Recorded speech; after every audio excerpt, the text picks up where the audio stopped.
Hello everyone, Thucydides the Historian here with Sean Chick. Tonight we're going to take a look at American generals of the American War for Independence. And while the video indeed is titled American Generals, we'll see that a couple of these guys not only were not American, but also were not exactly representing the United States. Rather, they were more or less enemies of France, yet their contributions to the American war effort were noteworthy and really put them on this list. So, Sean, would you like to give us a general introduction? Yeah, sure. The American officers of the Revolution are a pretty interesting lot. You get a lot of good personalities here. The bulk of them are going to come from the elite of America. So we're talking merchants, politicians. In fact, if you were getting involved in politics was considered the ultimate sign of you being a gentleman. Um, a number of them either had served in the British Army in some capacity, like in the colonial militia, fought in the 7 Years' War, or they were themselves actual commissioned British officers, or were commissioned British officers at one point in their life. And of course, you got some foreign adventurers here as well. A few big names, though, that some people will think of aren't on here, such as Kosciuszko and Pulaski, and that's because we're trying to do Americans here who had independent command or were at the bare minimum very important subordinates. So a guy like Pulaski essentially commanded a regiment of dragoons. And fun fact about Pulaski, I found out, he really didn't like America or Americans the longer he was here. A few days before he died, he was telling the French he was thinking of resigning. Huh. Yeah, he just wasn't very happy. But anyway, he died a hero's death, so, we name a lot of stuff after him. And also Francis Marion, the primary inspiration for Mel Gibson's character from The Patriot, also not here. Yeah, we're not going to do any partisan leaders. Not that guys like Francis Marion and Thomas Sumter weren't important, but they weren't commanding large forces, if you will. A list about irregulars, both British and American, would be interesting, though. Yeah, I guess. Believe it or not, I'll go ahead. I was going to say, believe it or not, the British actually had a number of very effective irregular commanders. Yeah, I guess probably the most prominent American commander who didn't make this list would be Light Horse Harry Lee. Yeah. I considered putting him on here, but it's kind of like Pulaski again. He's essentially a regiment commander, a very good regiment commander, but that's essentially what he is. Yeah, fair enough. Although there is a Lee on here, but no relation. Yeah. Light Horse Harry Lee being the father of Robert E. Lee. Um, Yes. Which is Also, I think probably part of his major claim to fame. partially, yeah. He also, I believe, he's the man who coined the phrase for Washington. First in war, first in his nation's heart. That kind. I'm forgetting the exact quote, but you've heard it before. Yeah, I'm familiar with that one. Yeah. A fun fact about Light Horse Harry: he got involved in newspapers, and he was opposed to the War of 1812. That actually is one of the reasons why he had to leave because a mob tried to attack him. Damn, I didn't know that. I thought he had to leave because he was in a bunch of debt. That happened too, but he was a Federalist, and the Federalist Party uh, really takes a lot of damage during the War of 1812. Because for one thing, the Federalists by this time are regional; they're strictly in New England. They were going to secede; they were planning on it, but then the war ended, and the Battle of New Orleans happened. Um, Battle of New Orleans led to a patriotic fervor, so a lot of the secessionists said, "Whoa, if we secede, they're going to come after us." But the Federalist opposition to the War of 1812 is one of the things that doomed their party. They were seen as unpatriotic. When I say that, I mean your Federalist merchants in New England are openly trading with the British at this time during the War of 1812. But what do you know? We're not doing a War of 1812 list. Right. So we're going to start off with Benedict Arnold then. Yeah, we're starting off with a bang. We're starting off with arguably the most controversial guy on this list. Actually, I would say easily the most controversial guy on the list, Benedict Arnold. Yeah, correct, man. I mean, they call him a traitor, but you could say he just, found his, found return. He found again his love for king and country, turned to the British crown. Yeah, I guess you could put it that way. No, I wouldn't put it that way. Arnold was a pretty shameless pretty shameless. What's the word I'd use for that? Like opportunist, which a lot of people noted. Um, he was an early supporter of the Sons of Liberty, but once again, his opposition was mostly had to do with money, and he came from a wealthy Connecticut family. So anyway, Benedict Arnold commanded the troops who captured Fort Ticonderoga along with Ethan Allen, or very early in the war. He really came to fame when he led an expedition into Canada. He led a column that marched through Maine into Canada. And, Maine's pretty rural today, but imagine back then Maine was even wilder. And he fought throughout the Canadian campaign being pushed back. Probably, I'd say, like his most underrated moment, or the one not discussed as much, is when the British were going to invade northern New York. Arnold constructed and led a makeshift fleet on Lake Champlain. So he's one of the only guys on this list who actually fought in a naval battle. Huh. I didn't know that. Yeah, very, very, very successful in that. Well, the British technically won, but the losses were high enough to delay the invasion, and that's the reason why there was no British invasion of northern New York in 1776. Now, Arnold, being a wealthy merchant, had allied himself with essentially the more conservative factions of the Revolution, a gentleman named Philip Schuyler, and we're going to talk about him later on this list. The problem with this is that Schuyler is opposed to Horatio Gates, and Gates eventually would replace Schuyler during the Saratoga campaign. And so Arnold found himself relegated to the rear. It could be a very difficult subordinate, and there were always rumors of corruption. But he got out of his tent and led troops to the Battle of Bemis Heights. That's where he loses his leg. There's only one monument to him in America, and it's one in Saratoga. It's like a famous monument. It's just his severed leg. Huh. Yeah. And I believe the monument says something like, doesn't even name him. It just says, or I think it does name him, but it's like, here was the turning point of the Revolution. For that, Arnold secured the independence of his country, and for himself, the rank of Major General. I guess that's a pretty good way to put it. Yeah. Now, Arnold, this is where he really gets into trouble. Washington had him occupy Philadelphia after the British left it in 1778. I mean, Arnold has walked into a powder keg. Pennsylvania was really on the cutting edge of radical politics at this time. I'd say more than Massachusetts. Pennsylvania is going to be some of the first ones to experiment in things like the abolition of slavery and making the voting more open. Well, Arnold starts bickering with the politicians there, and partially it's because Arnold blamed the politicians for not giving him enough credit. And it should be noted that was a major bone of contention between the politicians and the Army. A lot of Army officers felt that they were not getting due recognition, and that instead more political generals were being. And Arnold starts to befriend some of the local loyalists, and then marries Peggy Shippen, herself a loyalist. So Arnold is in financial trouble. He feels the government has abused him, so he decides to sell out to the British. And that is what he did. He tried to turn over West Point and unravel the entire area in 1780. Washington's defensive lines. Now, it should be noted that Arnold's rejoined the British, if you will. It caused a great shockwave through the American army, and suddenly there was the idea of who can you actually trust. And it was particularly shocking because, once again, Arnold was recognized as one of the best commanders they had, if not the best on-the-spot battlefield commander. And he was very talented. In the British service, he didn't really have a great relationship with his fellow officers. They didn't like him. He actually, as a British general, oversaw an invasion of Virginia. And he overall was pretty ruthless, apparently, as a British commander. Almost like he was trying to get revenge on the Americans.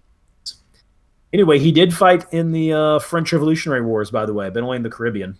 Oh, I didn't know that. Yeah, Arnold, volatile man, very corrupt. I think that the Arnold started to get reassessed after the Vietnam War, when there became a narrative that the politicians are the ones who lost the war. Like, you should listen to your generals kind of thing. So I think Arnold started to be more positively assessed after that. Before that, of course, he was always treated as like the Judas of America, if you will, right? Yeah. That said, he's an exceptional fighter. I don't know how he would have been commanding an army necessarily. He always tended to have smaller commands. He was either a subordinate or just in command of a small force. I do think though that Arnold's fall was one of the things that helped secure that idea of civilian control of the military. You know, a guy like Arnold could have been dangerous after the revolution in regards to that. A man who's volatile, popular with the soldiers, and really doesn't like politicians, you know? Right. Essentially, Washington tried to uphold Arnold, but him and Arnold, while he respected Arnold, they weren't close friends. And Washington bowed to the politicians. And I think that's important. He could have not bowed to the politicians, but Washington believed that civilian control of the military was sacrosanct. So I would say that we got to take Arnold's abilities into consideration here. I'd have to go the B self. I have some questions about how good he would have been and in charge of a larger army, and he definitely had problems with politicians. But what tasks he was given to do, with the exception of occupying Philadelphia, he did very well until, of course, West Point. But by that time, he's playing for the other team. Yeah, I guess not being able to get along with others was kind of a major issue for him, and that would have held back his effectiveness in command. Yeah. Interesting side note, a couple of years ago I visited Philadelphia, and I found it curious that in the National Portrait Gallery and in a couple other art, and it's also in the main art museum there, a very conspicuous absence of any pictures of Peggy Shippen or Benedict Arnold, even though Peggy Shippen was supposedly the most beautiful woman of her day.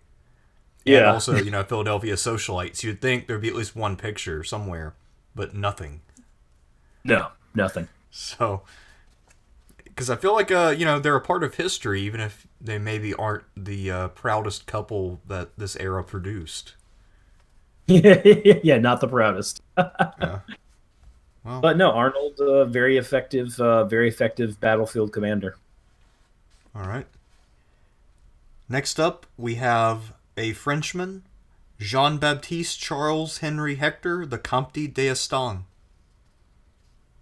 Yeah, I've been reading about him recently because I've been looking into the Savannah campaign, the siege and the battles that were fought there. Britain essentially won two of their most sweeping victories at Savannah, and we'll talk about one of them later on. But you read a little about d'Estaing as well, right? Yeah, I was mostly actually interested in his career before the war. So he started out getting involved in the 7 Years' War. His family didn't want him to get involved, but he just kind of signed up for the army, got a commission, went to India. And I believe he got a commission as a brigadier general or something, so he didn't start out as a humble guy by any stretch of the imagination. He was captured, quickly released, and then he signed up for the French East India Company. And the war was still going on. I believe it's about 1759 or so. So he just gets a ship and starts messing stuff up. He went into a fortified harbor which held a British ship, and he and his sailors captured it and then sailed out with it.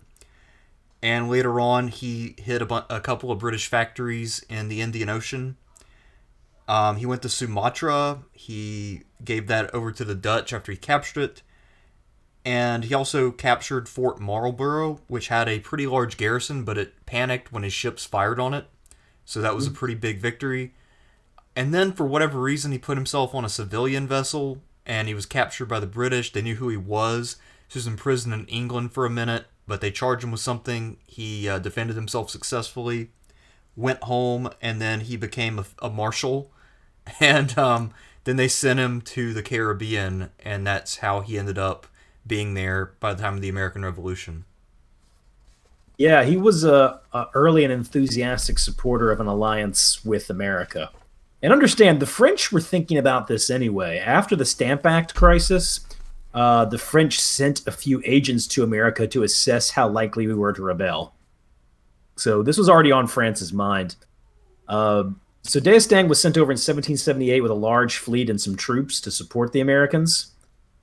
Naturally, he wanted to get glory for himself, but he failed to capture Rhode Island during that campaign, and that led to a lot of problems. A lot of American officers accused him of cowardice. Then he went to Boston for a time, and his soldiers got into trouble there. So in 1779, he goes to the Caribbean and manages to capture a few islands. One of them is Grenada. There he led a charge. And he's only got a few weeks left, and at the behest of a French officer who was posted in Charleston, he comes south to try to take Savannah. Now, you're talking about his campaign in the Indian Ocean. Sounds like he was pretty good there, right? Yeah, I mean, then again, I mean, he was basically running a little pirate squadron. Yeah. Man, when he was in charge of his own fleet in the Americas, he didn't really do very well. He missed a few opportunities to inflict heavy losses on the British. His handling of the Savannah siege is piss poor. When he arrives, he goes to the British officer, Prevost, and he says, I want the city to surrender. And Prevost says, give me a day. And in that day, Prevost gets more men. He strengthens the fortifications. And at any point, D'Estaing could have attacked, but he didn't. That allowed the British to rebuild their fortifications over the next few days. By the time he does attack, it's because his men are running out of food. The siege of Savannah is interesting. The British had more than enough food. They actually had enough food to hold out till February, and the siege was taking place in September and October. French, the besiegers, are the ones running out of food and supplies. Wow. So D'Estaing decides to attack the fortifications of Savannah. Almost all of his officers oppose it. Apparently, he told one of them, extreme bravery can conquer anything. And whatever he lacked in brains, he definitely made up for in bravery. And D'Estaing led the assault columns into Savannah. They were pushed back with horrendous losses. D'Estaing himself was wounded twice. The victory at Savannah is a big British victory. I've mentioned it on here before. I mean, they were tolling bells and having victory parades in London. It was being referred to as the Glorious Ninth because it happened on October 9th. And then D'Estaing returned to France. They gave him They gave him actually a big parade, but he was kind of out of favor for losing, so that's pretty much that. D'Estaing also had an interesting French Revolution career as well. He supported the French Revolution, and he tried to act as an advisor to Louis XVI and Marie Antoinette. And he actually was he's kind of angling almost to become like Marie Antoinette's main advisor, if you will. He refused to denounce Louis XVI, and at Marie Antoinette's trial, he actually testified in her favor. So, of course, he was then put on a show trial and executed. Oh, damn. His last words were, "After my head falls off, send it to the British. They will pay a good deal for it." I mean, I don't think the British were too worried about him, it doesn't sound like.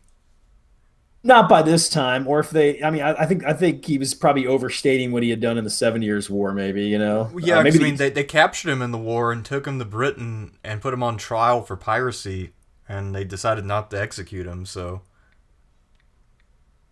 Yeah, D'Estaing's interesting. Before going to America, he had a very high reputation, even before Savannah. But Savannah was such a fucking disaster. Over our tiers, are we down to F on this one? It does go down to F, yes. It does. I got to give him. I don't know. It's a little hard. I think he seems to have done pretty well in the Caribbean. He's a bit. Yeah, because I guess one of the problems with operations in the 13 colonies at this time is that the Americans don't seem to control very many ports, so it'd be hard for him to keep his fleet in shape, and also to find safe harbors. And I know, like at Newport, apparently the weather was bad, so he couldn't arrive, and then he and Sullivan got into a feud. Yeah, we'll get to Sullivan later, but Sullivan's the kind of guy who has no problem, Yeah. It's kind of hard to rate him. I used to have a real low opinion of him, but that was kind of just based on Savannah. He seems to have done pretty well in the Caribbean, though. Maybe E? I'd go an E. Yeah, I'm inclined to agree. I think the French fleet seems to become a lot more effective after he was replaced.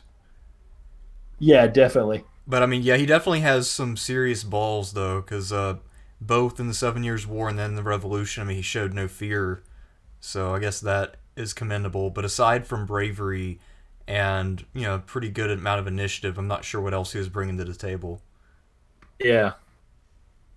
You want to move on to our next guy, Bernardo De Glvez? Sure. Next up is Bernardo De Glvez, first Viscount of Galveston.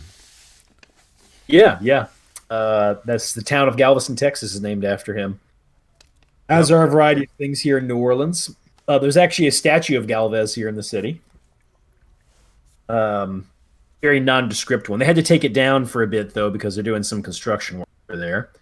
But anyway, no, Galvez played a role in the capture of Algiers. So in 1777, he's sent to Louisiana as governor. Now, he's one of a lot of governors tended to be military men, of course. That was what a lot of the government, what a lot of the Spanish government dealt with here. If you look at the records, really is military matters, like who gets promoted, militia drills, that kind of stuff. So anyway, Galvez is very energetic, and what he does is he starts arming local native tribes that are favorable to Spain. He allows American agents to come to New Orleans to buy supplies. And here's the big one he does. He squelches a thriving British smuggling operation in the city. Now, Galvez, there was also a local man here, Oliver Pollock, was an Irishman who had settled in New Orleans, and he became one of the big financiers for the American Revolution. He started funneling a lot of money to the Americans. And the main thing the Americans were buying from New Orleans during the Revolution, by the way, was clothing. Getting a lot of uniforms from here.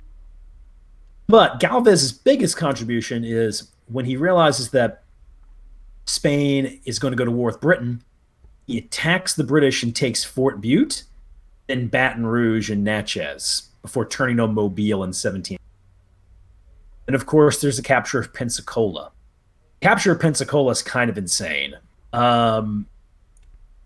Galvez is able to surround the place. His army is large, but it has some French troops in there too, but it's mostly like a mix of like good units and bad ones. And the Spanish army during this time was better than it had been before, but it still wasn't a top flight army. Well, anyway, Galvez, like D'Estaing, finds that he's going to have to assault the Pensacola entrenchments, and he's pretty sure he's going to get butchered. But like an hour before the attack's supposed to take place, they're bombarding the area, and apparently a British Marine opened up the door of a powder magazine and a cannonball rolled right inside. So they literally penetrate the defenses because a giant hole is blown through. Kind of like the crater, if you will. But completely by happenstance. Just about, man. The capture of Pensacola is a crucial victory. It's one of Britain's worst defeats in the war. The garrison there was sizable. And it's one of those reasons why Britain eventually says, all right, we're going to give up now. And the Spanish get Florida back. This is one of their few unqualified successes of this era. By the way, his entire Florida campaign, I say that because places like Baton Rouge and that area of Louisiana used to be part of Florida, hence why they call Florida parishes. The entire Florida campaign, he inflicted over 3,000 casualties on the British. He lost at most 500 men in battle. Damn. By the standards of that day, that's an extremely good ratio. I would honestly say Galvez's campaigns in the Florida parishes are probably maybe the most brilliant of the American Revolution. Wow. It's definitely one of them. And it would have gone on. He was planning an operation against Jamaica, but then, of course, they heard that the Britain had signed the peace treaty, so it was all over. But anyway, Galvez was now treated as a hero. His motto became "I alone," because when he went to Pensacola, naval commander didn't want to enter the harbor, and then Galvez said, "Well, to hell with that, I'll go in there by myself with my own ship." So it's kind of like this heroic moment. So that he is in Mexico, and very soon after being viceroy of Mexico, he dies. There Yeah, was a there's a rumor that typhoid outbreak. yeah, there's a rumor that he was poisoned by wealthy landowners. I think the sad part is that both he and his son died. So his motto, the crest of his motto, "I alone," that turned out to be true. He is the only man of that noble family to have that title. Damn. Yeah, I Yeah. know. Also, it's interesting to note when all of this went down, Battle of Pensacola. By that point, he was only 35, but he already had about 20 years of military experience. Yeah. So he started out as about a 16-year-old in an invasion of Portugal, went to the New World where his dad had some connections, fought against the Apaches at one point. Yes. Yeah, I mean, he had a crazy career. He also served back in Spain with a French, Franco-Spanish unit and learned French. So then when he went to Louisiana to be governor, he spoke the local language. And he also had previous experience dealing with American Indians. So I mean, he was extraordinarily well heeled for his position. And when he took over as governor of New Spain, as viceroy, that is, apparently his dad had held the post before him. So when he took over and brought his son, when they died, that actually ended the whole family within a period of about 3 years. So 3 generations died within a very short span of time. Wow. Yeah, so it's kind of a crazy story. But yeah, he was only 40 when he died, and he had already accomplished all that. And now he was the governor of all of Spain's New World colonies. Oh, fun fact: one of I think only 8 or 9 people who were given honorary citizenship in the United States. Really? He was granted that by Barack Obama. Huh. Also, I mean, I'm not a huge. I don't really know much about the Spanish New World Empire, but I don't get the impression it produced very many capable governors and commanders when compared with most empires. But certainly Galvez has to be up there as probably the best guy they ever produced. It's kind of considered by some to be the Spanish Empire's last gasp of greatness, for lack of a better word. I will say though that for some reason the governors sent to Louisiana by the Spanish were usually good. Hmm. Yeah, like there weren't too many incompetent ones. You have like Carondelet. He built a lot of stuff around here, such as canals and whatnot. You had Esteban Miro, who really improved the economy here, especially trade relations with America. Of course, you've got Galvez. Spain just sent a lot of very effective governors to Louisiana. I don't know how we lucked out, you know? Maybe the thought was one day people on the internet will judge our empire and its effectiveness. So what we got to do is make sure that we're good with the Anglophone world. We need to send our best people to be in contact with them. Yeah.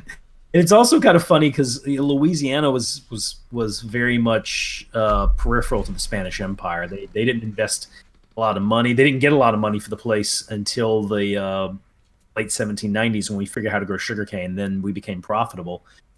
They mostly saw Louisiana as a buffer against the British. So that's why the Spanish kept a decent number of troops stationed in New Orleans. Huh. As for Galvez, I got to give him an S. Yeah, I agree. I was going to suggest that actually. Because I was reading his Wikipedia and I can't think of anything he fucked up. Also, apparently, there were several times where he also exposed himself to danger and suffered severe wounds. Yeah. So he's also a very much upfront guy. Yes, he was. So we're going to go on to Horatio Gates then. Yes. So we're going a little bit downhill in terms of the degree to which he inspired people. To a degree, Gates was very popular with his men, though. Gates, to me, is one of the most fascinating generals of the American Revolution. I had one time even thought about writing a biography of the guy back when I was really into the Revolution. Oh, I remember that. Yeah, I think you even talked about that as a possible dissertation topic for like a minute. Yeah, because I wanted to tie him into the Atlantic world, if you will, because that was so big at the time. And a lot of this to do with the fact that Gates was probably the bastard son of the Duke of Bolton. And his mother was one of the most sought-after housekeepers in Britain, while his father was a minor government official. Oh, Horace Walpole was his godfather, apparently. Really? But Or might have been. Actually, no, I don't think. No, I think Walpole might have said that just because he hated Burgoyne so much. But at any rate, Walpole did know Gates. So Gates has decent connections. He managed to become an officer in the British Army, fights in the French and Indian War.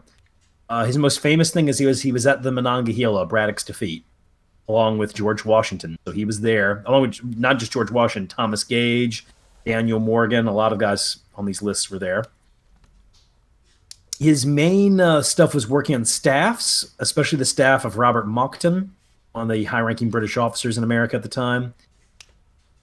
That said, his advancement was slow. He never made higher than major because he doesn't have a lot of money. So the connections can only go so far. When he lived in London, he befriended Benjamin Franklin and Charles Lee and was a Republican. So he was in the Republican circles in London and radical politics. So Gates resigned his commission, bought a small plantation in Virginia, and when the war starts, he is made essentially George Washington's chief of staff. This is a role that he excels at. It helps to give the army some semblance of order, especially in the way that orders are sent out and in the organization of paperwork. And at first, he supported Benedict Arnold, but he starts feuding with Philip Schuyler. And in August 1777, as Burgoyne is marching towards Albany, Schuyler's replaced with Gates.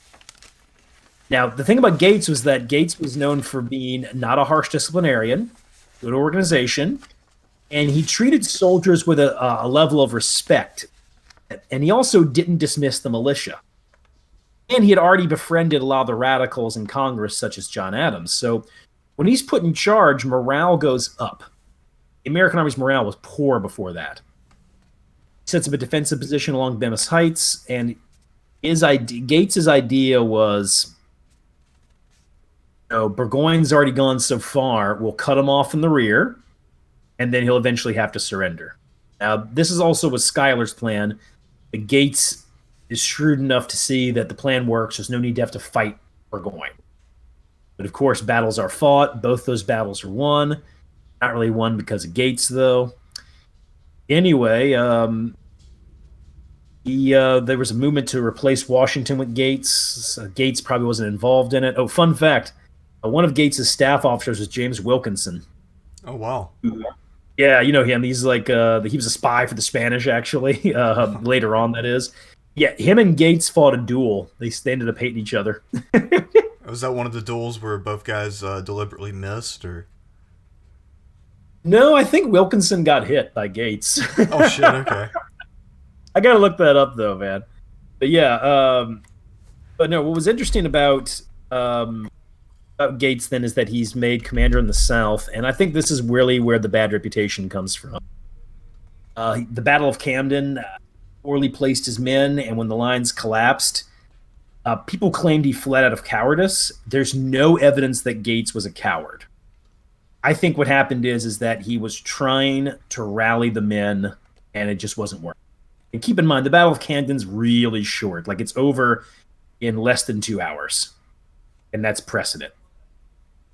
To Gates's credit, though, he did reorganize the army, reinstill discipline, and so when Nathaniel Greene arrived, he said, hey, the army's in good condition. I can take out operations almost immediately. Gates did get involved in the Newburgh conspiracy, which I don't want to get into right now. It's been a while since I read about it, but the Newburgh conspiracy was the idea that various American officers were upset with Congress and they might try to overthrow it.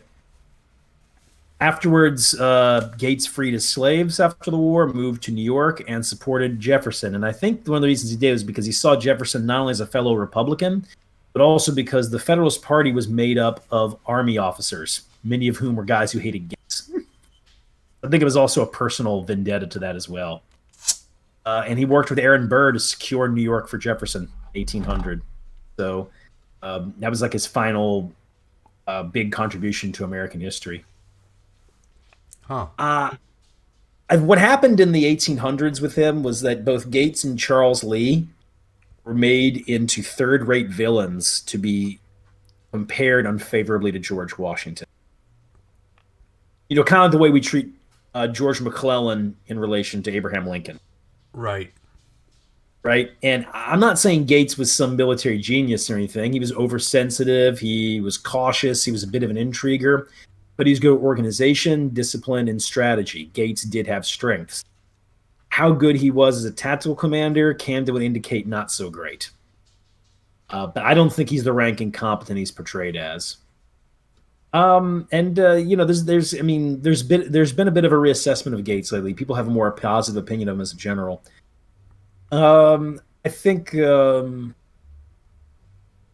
have to say that Gates for me is a D. Okay. So a little below average, but not exactly a Yeah, complete and total moron. yeah, exactly. Also, how much credit does he deserve for Saratoga relative to Benedict Arnold and the other guys? Because I know they had a competition for credit after the battle. Um, for the actual battle itself, all right. To Gates's credit, he does. He People would say he didn't send enough troops out to help out during both battles, both Freeman's Farm and Bemis Heights. But I would say that Gates was really trying to hold Bemis Heights. So in his mind, he's like, if I lose these heights, this campaign's might be a disaster. So I think Gates just was treating the battles more strategically, if you will. That's why his tactical decisions were tied to strategy in a lot of ways. His actual role in the battle itself, he didn't really take part in either one of them. He was back with the main defensive line. So, tactically, he doesn't appear to have been too good. But he's got a lot of other strengths as a commander. Fair enough. All right. Next up is a person who succeeded Gates at one point. Also, we used these images from Liberty or Death. We're about to talk about the one man in the game with a 100 rating in tactics, Nathaniel Greene. That's right. That's right. For some reason, Horatio Gates is a beast in that game, and Benedict Arnold is not that great, but whatever. Yeah, I think, didn't you say the British governor of Canada, who never really did that much campaigning, is also a monster? Yeah, Guy Carleton. Yeah. That's right. Yeah, he's a monster in that one. Yeah, it's Liberty or Death. It's goofy. Although I was thinking yesterday, I'd like it if somebody took the Liberty or Death engine, made the officer ratings more accurate, or better yet, use the Liberty or Death engine to make a Civil War game. That'd be cool. Yeah, it could be cool, I think. I could see that for sure. I bet. I wish Koei was still in its more experimental phase, like what it was in the 90s when it would try all these different topics. Because, back then they were making World War II games and all kinds of stuff. Now it's pretty much just Romance of the Three Kingdoms and occasionally a game about the era of Nobunaga. Yeah.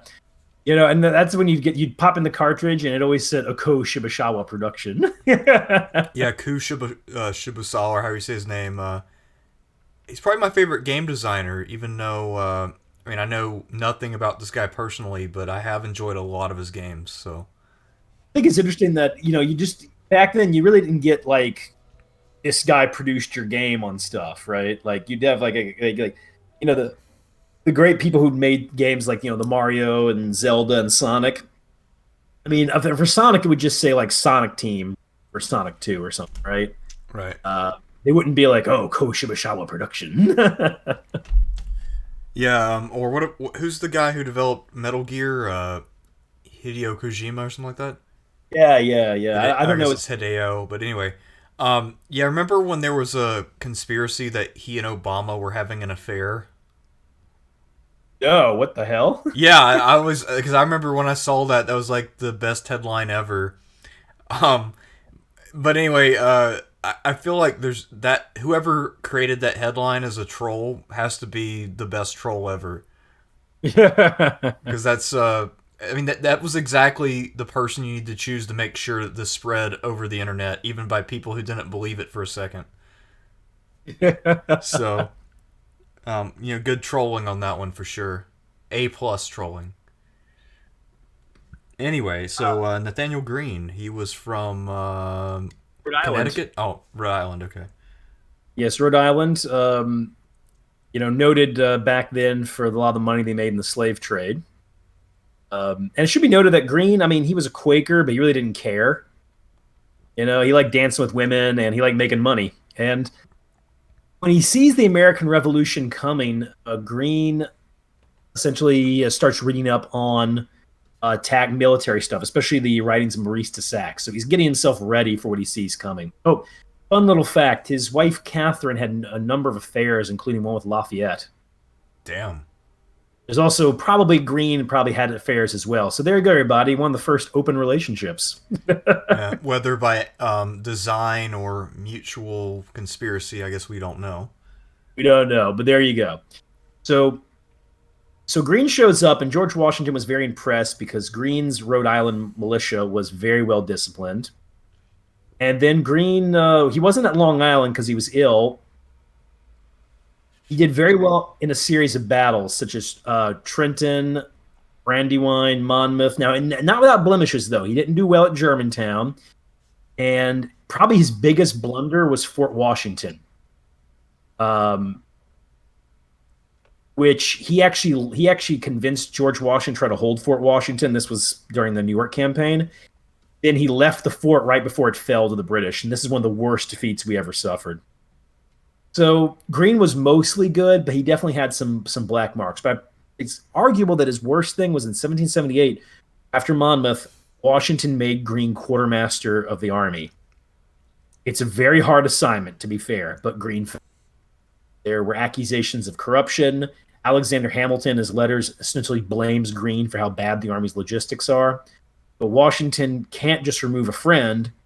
So after Gates loses at Camden, he sends Greene down there. And part of it's because Greene had a good combat rotation, but also it was a way to get Greene out of a bad position without insulting him. Right. And in the South, Greene did exceptionally well. He coordinated with some of the partisans there, although he probably maybe could have done a little bit better on that one in some cases. It's kind of funny that the campaign was a success in the end. The South Carolina was retaken, but it's hilarious to note that of the 4 battles where Greene was present, none of them were clear victory. Like, he loses Guilford. Granted, the British lose a lot of men, but it's still a defeat.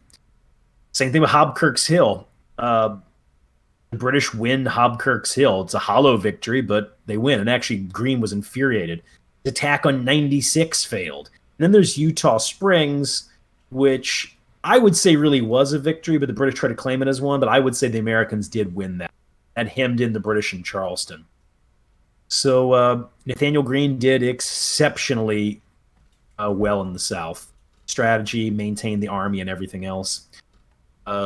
Once he retired, he decided to live outside Savannah, and he died of sunstroke only a few years after the war was over. A good strategist, great subordinate. Tactically, he could be really good at one battle and really bad at another one. So not a 100. No, way overrated in the game. Not a 100 with tactic.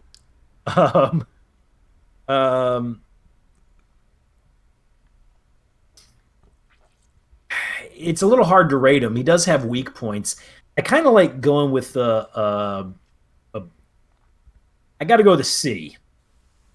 I would say where he failed, he tended to fail big, but overall a successful command. So in the South, how much of his success had to do with his own decisions, and how much of it was due to Cornwallis invading Virginia, which, as we discussed, was probably not the best decision? And mostly has to do with Cornwallis invading Virginia. The army was in bad shape after Guilford. He couldn't capitalize right away, and then Cornwallis turns into Virginia so he can go south. Should be noted, though, that when he goes to South Carolina, it's not like there's no British there, but he handles the British forces that are there very well. Oh, he had a cousin named Christopher Greene who fought in a series of battles as well and was mostly known for leading a regiment of all black soldiers that were in Rhode Island. Yeah. So he has notoriety for that. But yeah, I'd go with a C for Greene. I'm sure some Green fanboys might bomb me or something, you know? Yeah, and just so you all remember, uh, this channel is not the place to contact Sean, so go find his channel and launch your attacks there. Any Yeah. Nathaniel Greene fanboys, that is. All right. Why am I why am I getting attacked a lot or something? No, not really. I actually haven't really had anybody be like, I want to talk to that son of a bitch, Sean. So that hasn't happened yet. I'm sure eventually it will, though. I mean, I feel like it's a matter of time. Yeah, I guess, man. Can't please everybody. No, for sure. All right. Next up is Robert Howe, not to be confused with the British general or admiral from this same conflict. Yeah, no relation at all from what I've read. Although he was educated in England. So Robert Howe came from a super wealthy Carolina family. Um, owning land in both Carolinas, although North Carolina is really where he was known. He actually owned two plantations. So we're talking like the upper crust here. Had a reputation as a womanizer and a drinker. Um, when the Revolution comes, he assisted in defeating loyalists in Virginia. So he was made commander in the South and tasked with the invasion of Florida. He will invade Florida twice and failed both times. It's not entirely his fault. The militia, the governor of Georgia hated him so much he refused to give him command of the militia. Hmm. Yeah, so he's very much hamstrung. And it's getting bad. Like the army is poorly disciplined. It's the supply situation's bad. The politicians there don't like him. And so Washington relieves him, replaces him with Benjamin Lincoln. Before Benjamin Lincoln can get there at the British land, Howe decides to try to defend Savannah. This battle is absolutely ridiculous. The American army, which numbered about 850 men, 600 of them will be killed, wounded, or captured in the battle. The battle lasted only a few minutes. The British outflanked Howe's position, and then they advanced on his main line. They did. Howe ordered a retreat, and most of his men just ran. Multiple British soldiers say they were barely even shot at during the attack. Damn. Yeah. So how does this guy save himself, right? I mean, how does Howe save himself? I'm going to guess he dresses up like a woman or something, and Yeah. I don't know. He immediately makes himself a full-blown lackey of George Washington. Goes up north and completely subordinates himself to Washington. I mean, if Washington told him to jump off a cliff, he would have said, like, can I first tell my wife before I die? You know? Oh, I thought you meant how did he escape the massacre? I'm sorry. No, because I was going to say like he tried to disguise himself as an old lady or something, but he just ran with the. okay, yeah. I guess he had a But no, horse. yeah, of course. No, so he became a full-blown lackey of George Washington. One of the reasons Benedict Arnold was put in command of West Point was because Howe was in charge before him and had fucked it up. Yeah, Howe's bad, but he's like lazy, pompous, argumentative. So basically, he's like a stereotypical plantation owner. Yeah, like, and some plantation owners could be very successful commanders, but not Robert Howe.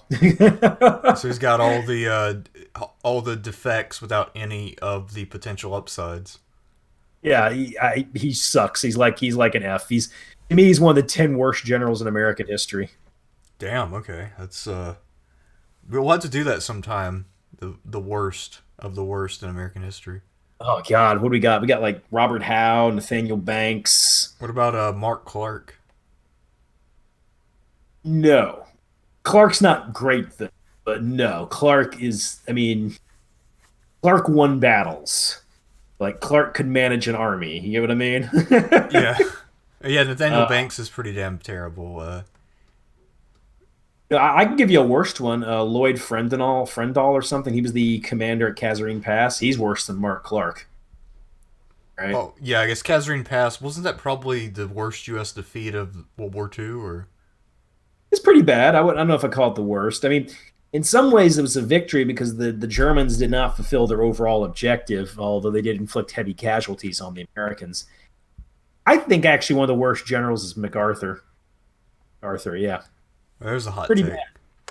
bad. There's a hot take. MacArthur's a terrible commander. Yeah, I'm sure. We'll have to revisit that one for sure. Yeah, he's god awful. He's Does that include World War II and Korea, or just one conflict? everything. Inchan's a fluke. He's just lucky. Okay. That's it. He's just lucky. His staff was incompetent. Yeah, we'll get into that some other time. But yeah, MacArthur to me is a knucklehead. All right. Good to know. Him and Um, Robert have a lot in common. so they could get a drink and compare bad strategies. Yeah, but they'll both be like, "I'm a genius." It's like, no, you're not. Look, all my contemporaries, they didn't appreciate my genius. Bunch of fucking idiots. All right. Next up, we have the Marquis de Lafayette, who, as you mentioned earlier, probably had an affair with Nathaniel Greene's wife.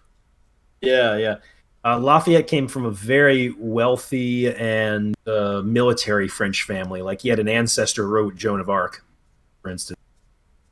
Um, so Lafayette was in the royal court in 1775, and he didn't like it. He was actually shy and very honest, very affectionate man, and he just didn't like the debauched atmosphere.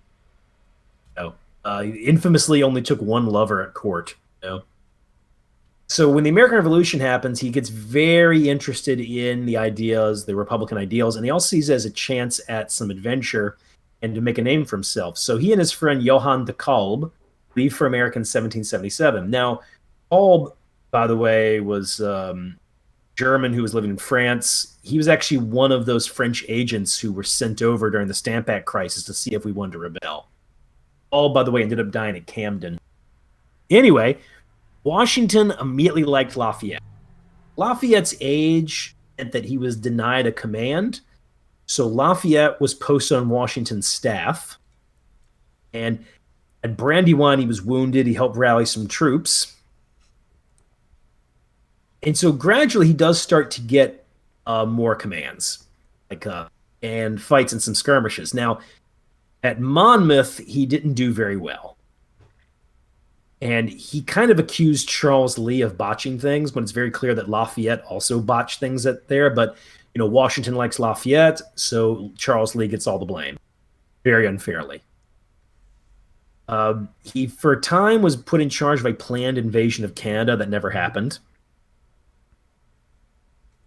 And he served as a go-between between the American and French forces. Now, one of Lafayette's biggest contributions was he went to France and convinced them to send a sizable military force to aid Washington directly. Now, Lafayette, of course, wanted command of that force. The French thought that would be a bit unseemly. They chose the more experienced Rochambeau. And Lafayette then served under Washington, commanded one of the divisions at Yorktown. A fascinating guy. Of course, he gets involved in the French Revolution and all the rest. He'll be involved in he'll be involved in the 100 Days when Napoleon returned. One of the most fascinating lives of all time, I'd say. Wasn't he also involved in? Wasn't there a revolution of 1836, something like that? He was out there with Louis Philippe or somebody.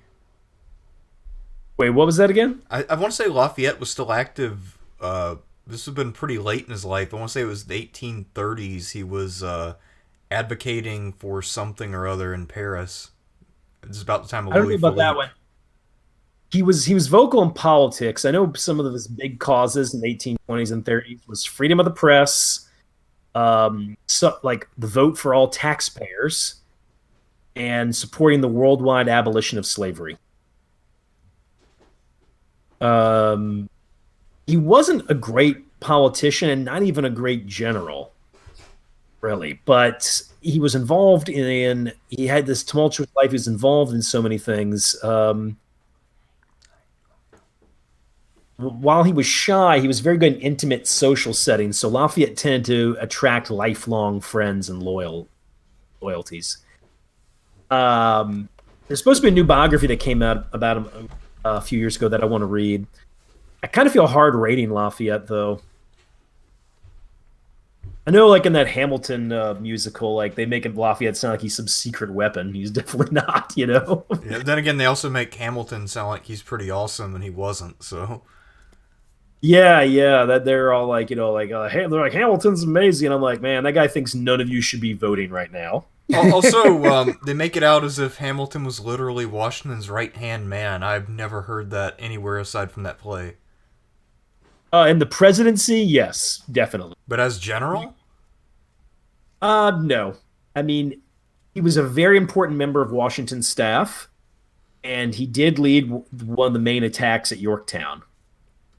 I think Hamilton wanted to because he's like, hey, I haven't really been in a battle, and I want to get that experience in, you know? I guess it helped that his father-in-law was the second in command at that time. But I mean, yeah, I feel like that play massively overstated his role in the Revolution because I remember reading a short little piece on him before we went to see it, the play, I mean, and then I was kind of stunned by the presentation in the play, which made him out to be really the secret behind Washington's success.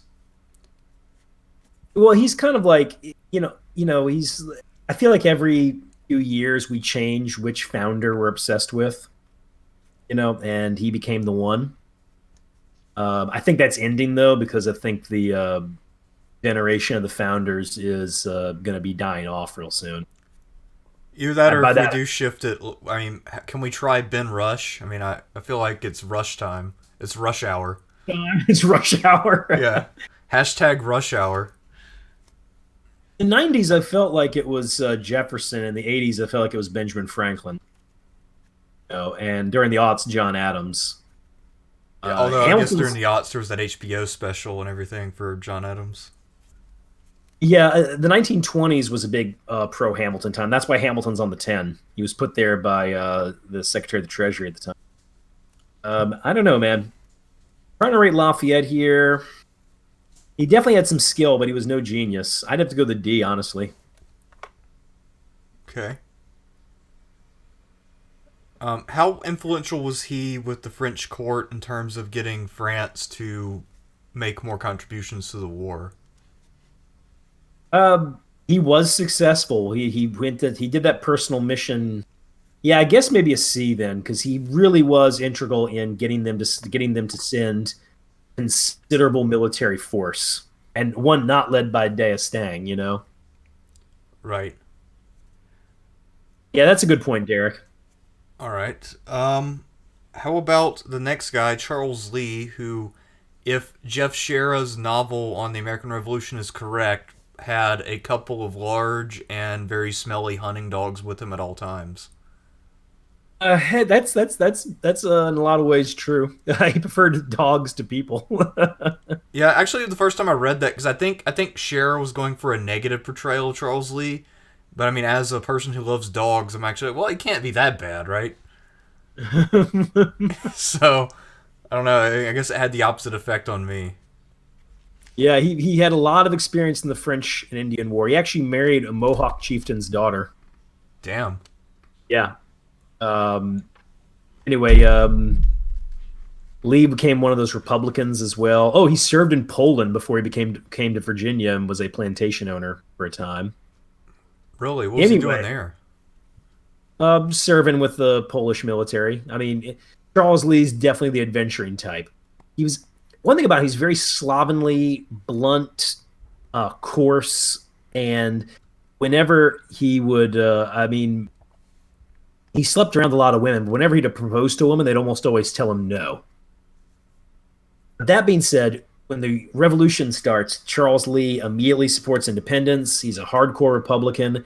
And what really attracted a lot of the politicians to him was that Charles Lee was very pro-militia because he believed the Americans could never beat the Brits in the open field. So their best hope was to use militia partisans to wear the British down over time. That's what he believed in. So that's one of the reasons why Charles Lee was constantly telling Washington, don't fight the British, because he's like, you can't beat him in the field. You never will, which is not quite true, but in many ways accurate. A lot of those open field battles, we didn't win too many. I guess Camden being the worst of the lot.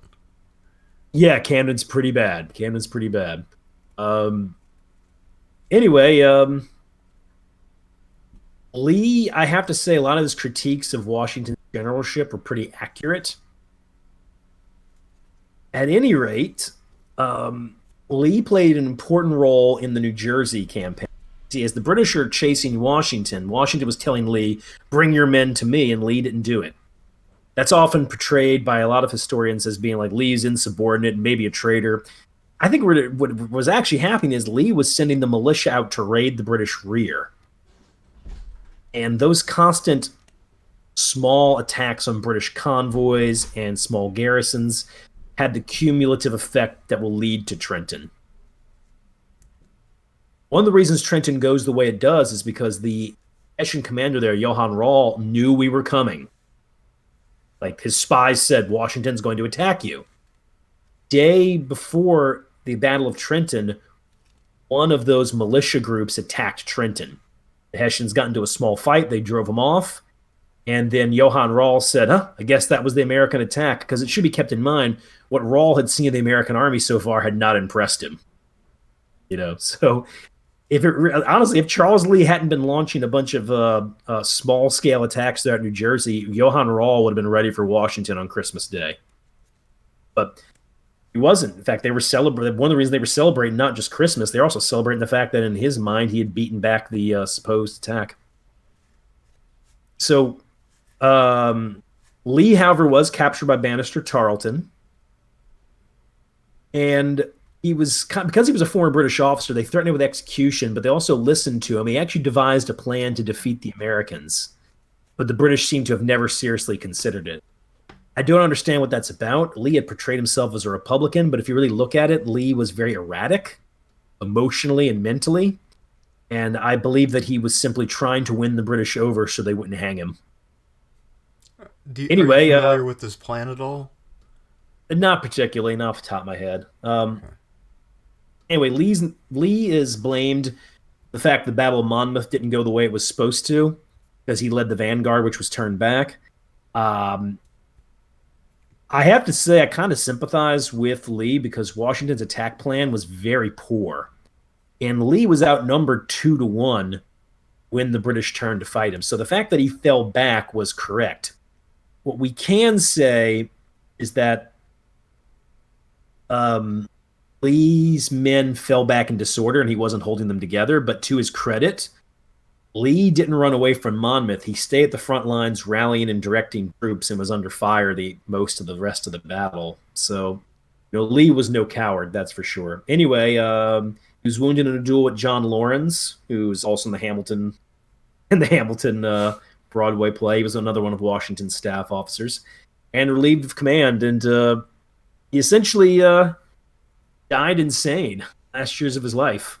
He lived in a barn, and he marked the rooms out with chalk while making plans to found a utopian military colony in the West. What? Yeah. I think Charles Lee I think he got hit in the head at some point. I mean, it starts to feel like Junot, doesn't it? Yeah, a little bit. I mean, maybe he got kicked directly in the head by a horse or a mule or something. Yeah, I kind of give Charles Lee a D. Yeah, I'll go with a D. Right. And I guess maybe we'll save his critiques of Washington for a discussion of Old George. Yeah, I mean, I've got some critiques of Old George myself, All right. So I guess, is there anything else interesting about Charles Lee? Went insane. Pretty much blamed for Monmouth. I guess that pretty much covers it. Next up, we have Benjamin Lincoln. Yes, indeed. Benjamin Lincoln, just Massachusetts farmer and politician. He did command the militia for a time and was a Harvard graduate. So anyway, Lincoln and his father actually split because his father was a British government official. So him and Lincoln actually had a split over that. Anyway, Lincoln's militia experience and political connections assured him a fairly high command. And he really wasn't very good, though. I mean, people liked him. He was calm and he was brave, but he was also fat and There's one account of the Battle of Savannah during the siege, because Lincoln was sent south there, where D'Estaing writes that he can see the British reinforcing the area, and he points it out to Benjamin Lincoln, but Benjamin Lincoln had fallen asleep. They're on a scouting mission, you know. Damn. Yeah. Now he was at Saratoga. He was kind of the second in command there, but he wasn't really too active. Sent to the south, played a role in the siege of Savannah. Then was tasked with holding Charleston, which he was cornered in and then had to surrender, and one of the worst defeats the Americans ever suffered. But still, he gets to be second in command at Yorktown, so he's the one who officially accepted Cornwallis's surrender. It should also be noted that Lincoln's position in the South was very difficult. There were elements of the South Carolina government that were threatening to declare neutrality in order to avoid having the British invade the place. I got to say, though, he's pretty bad. I don't know, man. Oh, by the way, our first Secretary of War. Oh, really? I mean, based on what I've read about him, I get the impression that he was a definite opportunist, though, and that he was sort of the ultimate example of a political general from this period.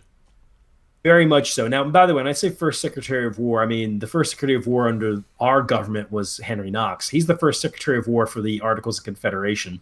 Oh. But yeah, he's helped suppress Shays' Rebellion in Massachusetts and was one of the big supporters of the Constitution.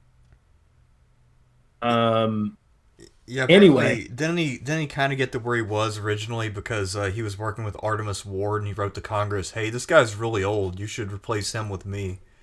Yes.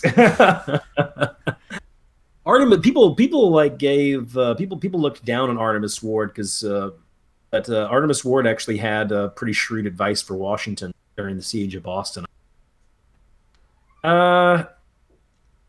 Sometimes I debate if Lincoln was more unlucky than anything else, but I don't think he was very good. I got to go with an E. Okay, so he was kind of shit. By the way, in Liberty or Death, he is a beast. Of course he is. Yeah. I mean, that makes sense. The game tends to be a little random at times. Alright, next up we have someone who has a pretty good claim to good ratings in Liberty or Death, Daniel Morgan.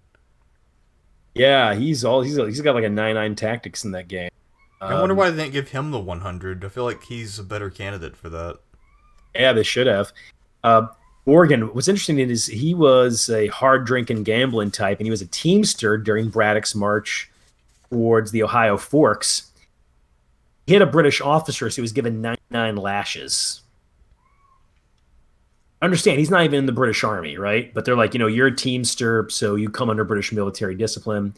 And that is supposedly one of the reasons why he absolutely hated the British. Yeah, because usually isn't 99 lashes normally a death sentence, effectively? Effectively. I mean, Morgan's health was very bad. Now, Morgan led a unit of Virginia riflemen, and he took part in Arnold's drive onto Quebec. When he was captured at Quebec, he refused to give his sword to the British, so he instead gave it to a nearby French priest. And he led the riflemen at Saratoga. Without a doubt, that's a brilliant performance with his light infantry riflemen throughout the campaign. However, he had health problems, and he was disgusted with the lack of promotion. Him and Washington didn't have the best relationship. And I think that's one of the reasons why is because Morgan was allied to Horatio Gates. So Gates and Morgan liked each other. I think Washington, seeing Gates' arrival, wasn't willing to really promote Morgan. Yeah. At any rate, Morgan was actually sent south at Gates' behest, but he wasn't able to get there in time for Camden. And he served under Greene. Now, him and Greene also didn't have the best relationship. And, Morgan's health was a continuous problem. But, of course, he wins the brilliant victory at Cowpens, where he destroys Tarleton's force. All the more impressive because Tarleton's a very good general, a very good commander. So he did not... Cowpens is one of those big battles that impresses me more with time. I mean, it was a victory against a good force led by a good commander. character. You just don't run into that very often, do you? Like you and me always say, like a lot of great famous battles is because one guy's a total idiot, right? Yeah, exactly. All it was that Morgan developed the appropriate tactics to deal with Tarleton. That's what it was. And apparently, I've read that Morgan had extremely bad rheumatoid arthritis and that he was effectively litter bound during the entire battle at Cowpens. I haven't read that, but I wouldn't be surprised. I mean, he had a lot of health problems. Yes, I mean, this is a guy who could barely stand, and he was still able to win probably the most impressive tactical victory of the war. Also, it should be noted, there's a funny thing. His health seemed to get worse the closer he was to guys like Washington, Greene, or Lafayette. Oh, so you think maybe like he could will himself through it when he was around people he liked, but as soon as you put him around somebody he dislikes, he's just like, fuck this shit, I'm going home. Yeah, I mean, he's got an independent streak in him to begin with. Isn't he kind of from the western part of Virginia? Like he's kind of a frontiersman almost. A bit, yeah.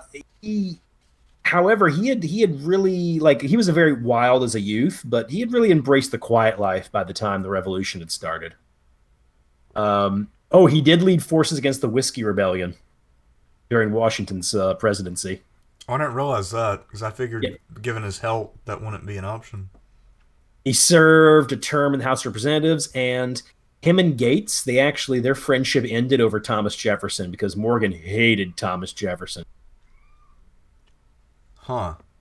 Yeah. It sounds like, in general, he was a Virginian, so he must have just hated the planter class in some way. I think there's some truth in that. Morgan, you're very much independent minded and active person. I could see that. I wonder, was it really the planter class? That can make some sense. Gates. All right, Gates was technically a planter, but he owned 20 slaves, so he's like the lowest end of the planter class. Whereas Washington and Jefferson have massive estates. I don't think that might have been the thing. I think what it was that Gates just felt like there were lesser men in charge. In some ways, I'm sorry, that's what Morgan felt, and I think Morgan was understandable in feeling that way. I'll go with an A. There's some questions about his ability to coordinate with fellow officers because of his strong likes and dislikes, but he was able to get the most out of the militia. Very good tactician. His unit of riflemen that he led in the early part of the war is one of the elite units of the entire conflict. And I think, isn't he somebody who's pretty charismatic, especially around the common soldiers? Exactly. Once again, more of a common touch kind of guy. And I think one of the reasons he wasn't getting promoted is he just wasn't. I mean, he wasn't a great merchant. He wasn't involved in politics. I'm telling you, I'm like, haven't you noticed that almost all these guys on this list we've been mentioning are like, the upper strata of society? Yeah, a few of the guys I've looked up, it seems like they kind of had a revolving door between the Continental Army and the Continental Congress. Yeah, there's a few like that. Morgan, he's unusual for a man like him to achieve the ranks and honors that he did. Not common in this army. That should be kept in mind.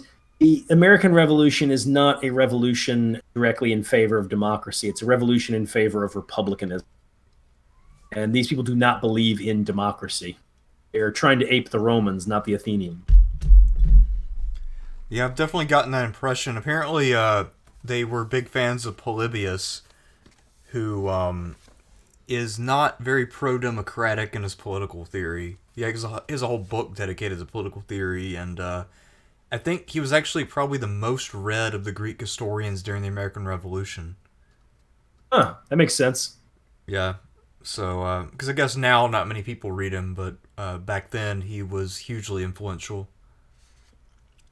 So wait, Polybius is not read that often nowadays? I mean, I don't get that impression. I've never had anybody quote Polybius to me. And people quote like Herodotus, Thucydides, Plutarch. They'll quote them. Yeah, I mean, especially Thucydides. Thucydides, because of his sort of thoughts, he has a relatively dark view of human nature, and also people like to talk about the Thucydides trap. Yeah. So I feel like Thucydides comes up a lot, and apparently he's very popular with foreign policy types. Herodotus is entertaining, so a lot of people read him, but Polybius is kind of a forgotten man. But for those of you who don't know, he's the guy who explains the rise of Rome and then tries to more or less explain why, even though the Romans are barbarians, technically, they're not really barbarians. So he does this through the mixed constitution theory, so he tries to make the Roman political system sound like a Greek political system. This is partly to assuage the egos of the Greeks who are wondering how the hell did we get conquered by these barbarians. But also, he knew that all the Roman members of the upper class could read Greek, so he's trying, I think, in a way to tell them, hey, we're very similar, you Romans, we Greeks, so you should treat us with kindness. Because he was basically a prisoner of war held by the Scipio family for a number of years. And also, well, pretty much everything he records is a strong pro-Scipio bias when he talks about Roman history, and that's why, because he basically lives with Scipio Africanus' grandson, Scipio Aemilianus. And he tutors him personally, so... Also, he also is one of the guys who's a purveyor of the pro-patrician bias, because the people who have him as a house guest / prisoner are all patricians. But it also means he has access to a bunch of books, so he can write history. Because actually Polybius' original career path was to be a politician / general, but then before he reached about the age of 30, he was a political prisoner, so he couldn't do anything. And the only reason I know all that is because I actually wrote my master's thesis on Polybius, but...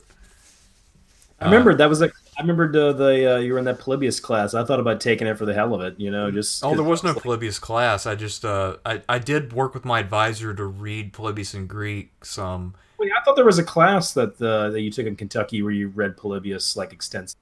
No, there was never anything like that. Must be somebody else. But the classics people, they also don't really read anything from the Hellenistic period because they consider it somewhat degenerate. They only like pure classical Greek for the most part. And actually, I've been in classes with people who are angry because they have to read prose. They prefer poetry because they think it's pure and more beautiful. And I'm not making this up or exaggerating. I've had people say these things unironically. And historians. Sorry, go ahead. Oh, go ahead. I was gonna say, historians can get very particular. No, these aren't historians. They're not classics people. People who study language first, history second, if at all. Oh, okay, I got you. All right. Yeah, so I mean, I call them the truth and beauty crowd, and they can be difficult to deal with if you're not one of them. But that's neither here nor there. We're talking about Daniel Morgan, I believe. We are. Great man. Yeah, great man. You're down with an A for Morgan? Absolutely. I mean, Calpins is hella impressive. I will ask you real quick, man. I remembered back then your favorite was Thucydides. Is he still your favorite? Thucydides, as terms of Greek historians, I'm kind of torn between Herodotus and Thucydides. I also have an appreciation for Polybius because I spent so much time reading his work. Also, I think Xenophon is underrated as a historian. He needs to get a little bit more credit for the Hellenica, which is actually a very good continuation of Thucydides' work. So I don't know if I really have a favorite. If I had to go with anybody, I'd probably go with Herodotus just because he's very entertaining. So I mean, if I was going to read something for pleasure, it'd probably be Herodotus. I did want to ask real quick. You're talking about the patrician bias. Do you think Plutarch has that, or is balanced? He strikes me as more balanced. Probably fairly balanced, although he does pick up some of the biases of his sources. And a lot of his sources do have that patrician bias. But that being said, I don't think he was as bad about it as, say, Polybius or Livy. Yeah, Livy's very bad. And a lot of Livy's problem is that he read a lot of Polybius, to be fair. And then also just kind of... It seems like Livy, because he was very literary-minded, sometimes he would read something from Polybius and then kind of elaborate upon it without having any additional evidence and just kind of go with the flow. Because a lot of ancient historians saw themselves more as literary artists than they did in the modern sense of what it means to be a person doing history. You have to have actual evidence to back up your claims. Mm-hmm. So probably some of the best parts in Livy are completely made up. Great. And all the speeches are pretty much made up, although those are probably what Livy spent the most time on. And his speeches are very entertaining. And maybe they do capture the mood, but again, we also have to remember this is one man's idea of what the mood should have been, more so than some sort of transcript of what went down. Gotcha. Yeah, but you know me, I have a high opinion of Plutarch, but that's me. So Not like Plutarch. Move on to Israel Putnam.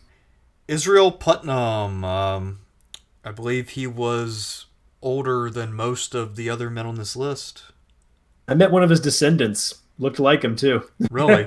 I knew somebody here in the program whose middle name was Putnam, and apparently his dad was an Israel Putnam fan and decided to give his son the middle name Putnam. Cool. Old Put. Israel Putnam is he's already a legend before the revolution even starts. He commanded light infantry in the French and Indian War. There are all these tall tales told about him. He was nearly eaten or something, like they were going to boil him alive, one of the native tribes, and he got rescued by a French officer. So he's a very early supporter of the protests against Britain. He is technically the commander at Bunker Hill. But here's the problem. When you get to Bunker Hill, the actual commander is Joseph. Well, not the actual. The commander is supposed to be Joseph Warren, but Joseph Warren is like, hey, I'm a general. They made me a general, but I don't have any experience. You guys do. So Putnam is the overall commander, but the commander at the actual trench line at Breed's Hill is Prescott, while Stark is commanding on the flank. So while Putnam at the time got a lot of credit for Bunker Hill, it doesn't appear that he was actually that active at the battle, even though he is the overall commander.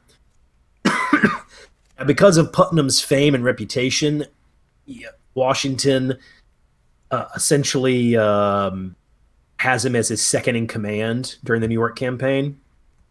Putnam does very poorly. Partially that's because he suffered from what is termed Bunker Hillism, which was the idea that the British were stupid and the militia could defeat them. British would simply get mowed down. Like, in other words, he thought Bunker Hill that they could repeat that over and over again. So he basically thought the British would just keep making the same mistake repeatedly. Essentially, I mean, he was the kind of guy who was like, we don't need an army with great discipline. We got militia. We can do this. We did it at Bunker Hill, didn't we? And the British use that to their advantage at Long Island. They march on Putnam's lines. He's fooled by it. Meanwhile, they've completely outflanked him.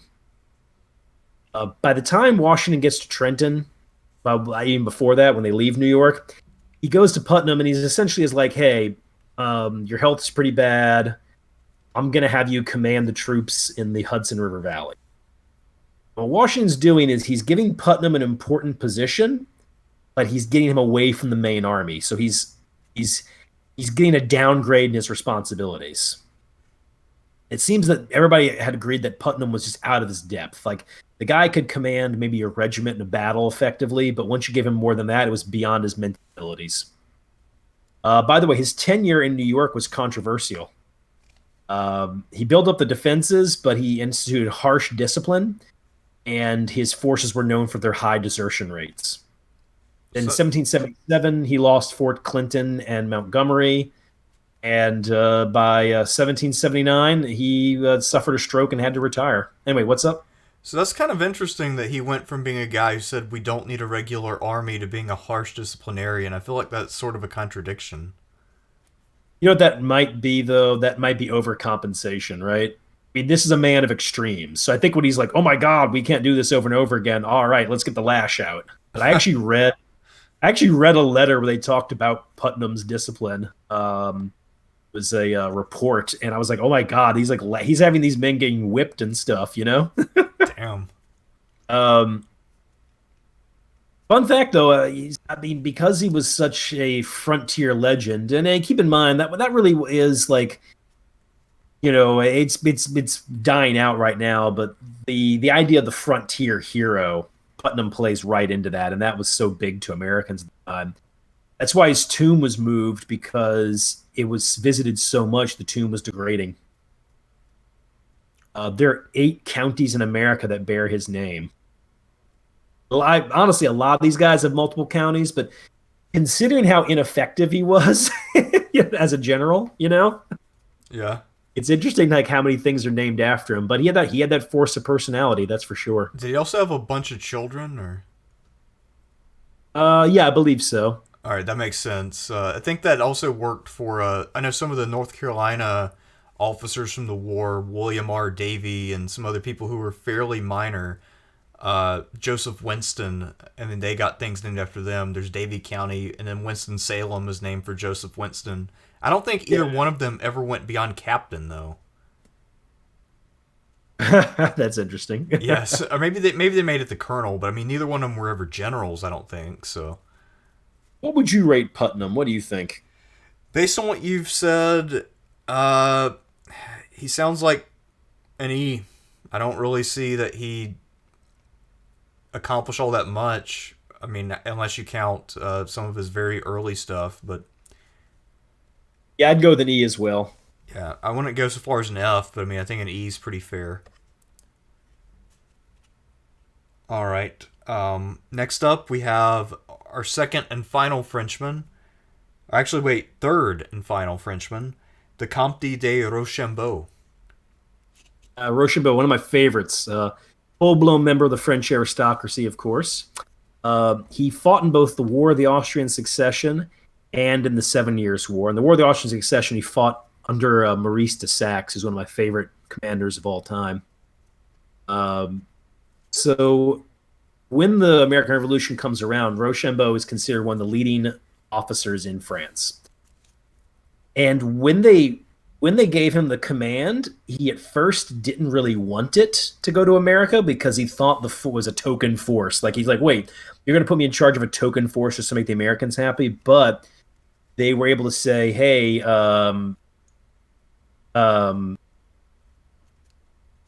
were able to say, like, no, this is not a token force. This is meant to be a major component of Washington's army, and we expect you to be helping him. So Rochambeau came with 6,000 soldiers and a bevy of supplies, gunpowder and gold. And keep in mind, the American economy is in bad shape right now. In fact, I've read one person who said that the Americans are more happy with the gold than they were with the troops. It's probably true. Yeah. Rochambeau was great at handling the local populace. He made sure his men were well behaved. Got along very well with Washington. They started working together, and he's really the guy who convinced Washington to abandon the attack on New York and instead go to Yorktown and bag the British Army there. And Rochambeau is effectively the commander at Yorktown. The French did much of the siege work and engineering. They manned the heavy guns that pounded Cornwallis, and of course their fleet is the one who bottled them up. So while we're at Yorktown and we play a part, I consider Yorktown more a French victory than an American one. Rochambeau is the man who wins the siege. So he'd ingratiate himself with the Americans. He was cordial, and he really becomes like a celebrity in both America and France right afterwards. But then comes the Revolution. He sides with the French Revolution, so he becomes named a marshal, and he's in command of one of the main, actually the main French army when the French Revolutionary Wars start. His tenure in command was very, very brief. He was forced to retreat, and his army very soon collapsed. So Rochambeau, out of disgust,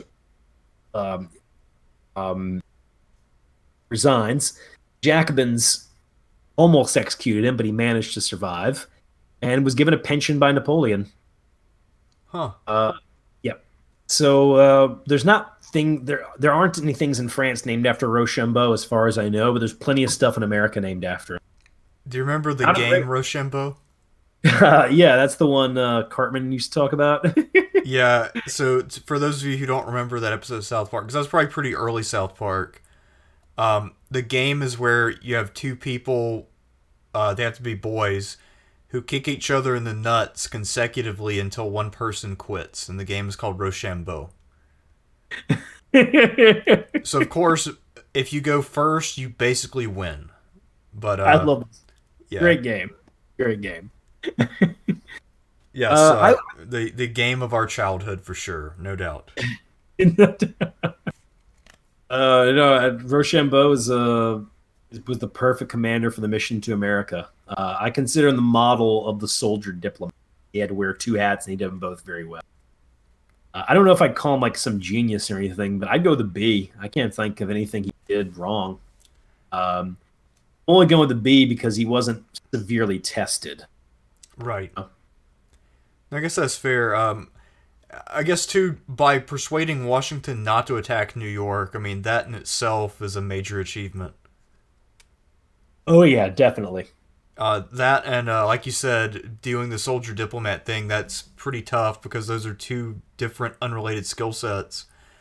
And also, I guess you could say he's also sort of the prototype for the kind of officer you would send to coordinate forces with an ally.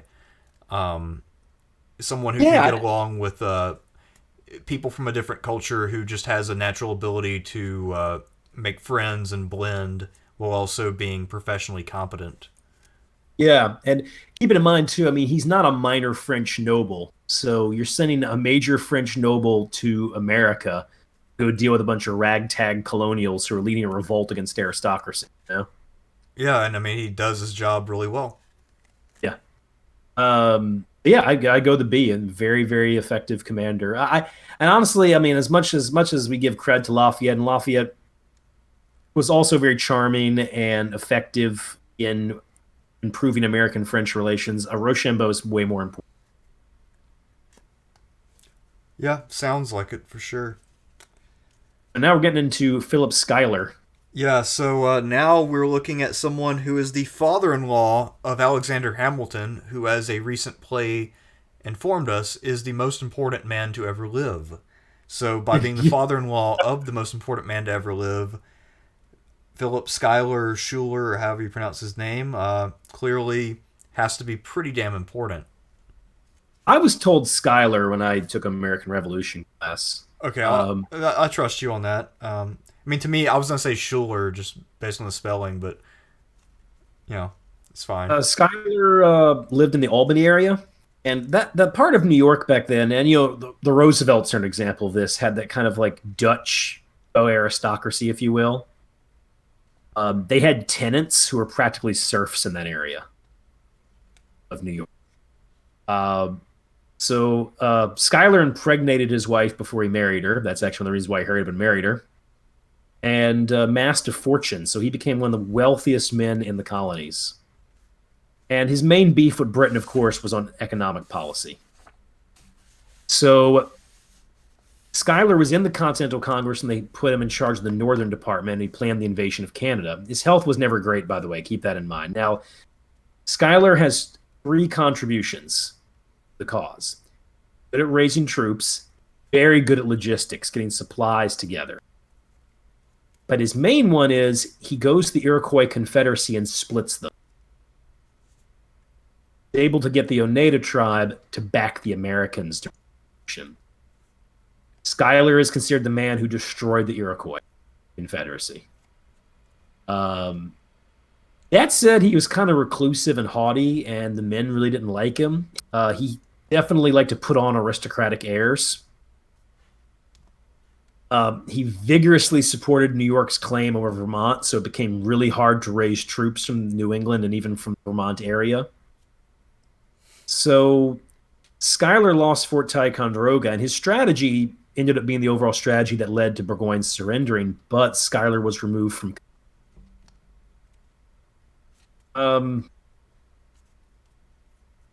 Anyway, went back to Continental Congress, befriended Washington, and helped out with the army organization. It's funny, he's on this list. He's very important, but as far as I know, he never commanded troops in a battle. Yeah, I guess he was more of a department commander in New York, right? Yes, definitely. Bit hard to rate him. He had problems with health, wasn't very inspiring. And apparently he was also put on trial for the fall of Fort Ticonderoga. He was indeed, yeah. But once again, Schuyler is more in line with the more conservative elements of the American Revolution, and you're starting to see a breakdown between conservatives and radicals during the war. And in many ways, I would argue the Constitution was really an attempt to head off radical sentiment. I give Schuyler a C. It's hard to rate him in battle, of course. But his splitting the Iroquois Confederacy, his ability to raise and amass supplies, and masterful retreat from Fort Ticonderoga are all worthy of praise.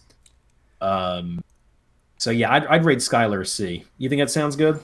Yeah, I'm cool with that. So apparently, when he was court-martialed along with Arthur St. Clair, he demanded to get a full hearing to clear his name. That happened. He was cleared, but then rather than going back in the service in 1779, he instead chose to retire, but then was almost immediately elected back to Congress and served in both 1779 and 1780. Then, for whatever reason, the British tried to kidnap him in 1781 and failed somehow. And that was pretty much his career. That's weird. Yeah, they thought they were going to be able to kidnap, this VIP and then extract some money or something else, but that did not work out. And now we're getting to one of the best. Yeah. One of the absolute best. John Stark. Not to be confused with Jon Snow. John fucking Stark. Irish, born of Irish immigrants in New Hampshire. He was actually kidnapped by the Abenaki tribe. They were so impressed with his willingness to fight that they made him part of the tribe. A ransom was paid. Anyway, French Indian War, he served in Robert's Rangers. You know about them? A little bit. Yeah. Robert, by the way, the guy who led the Rangers, he actually returned to America during the Revolution to fight for the British. He didn't really pan out, though. But anyway, no. He became Robert Rogers' second in command. And he resigned because he refused to attack the Abenaki, the tribe that he had joined up.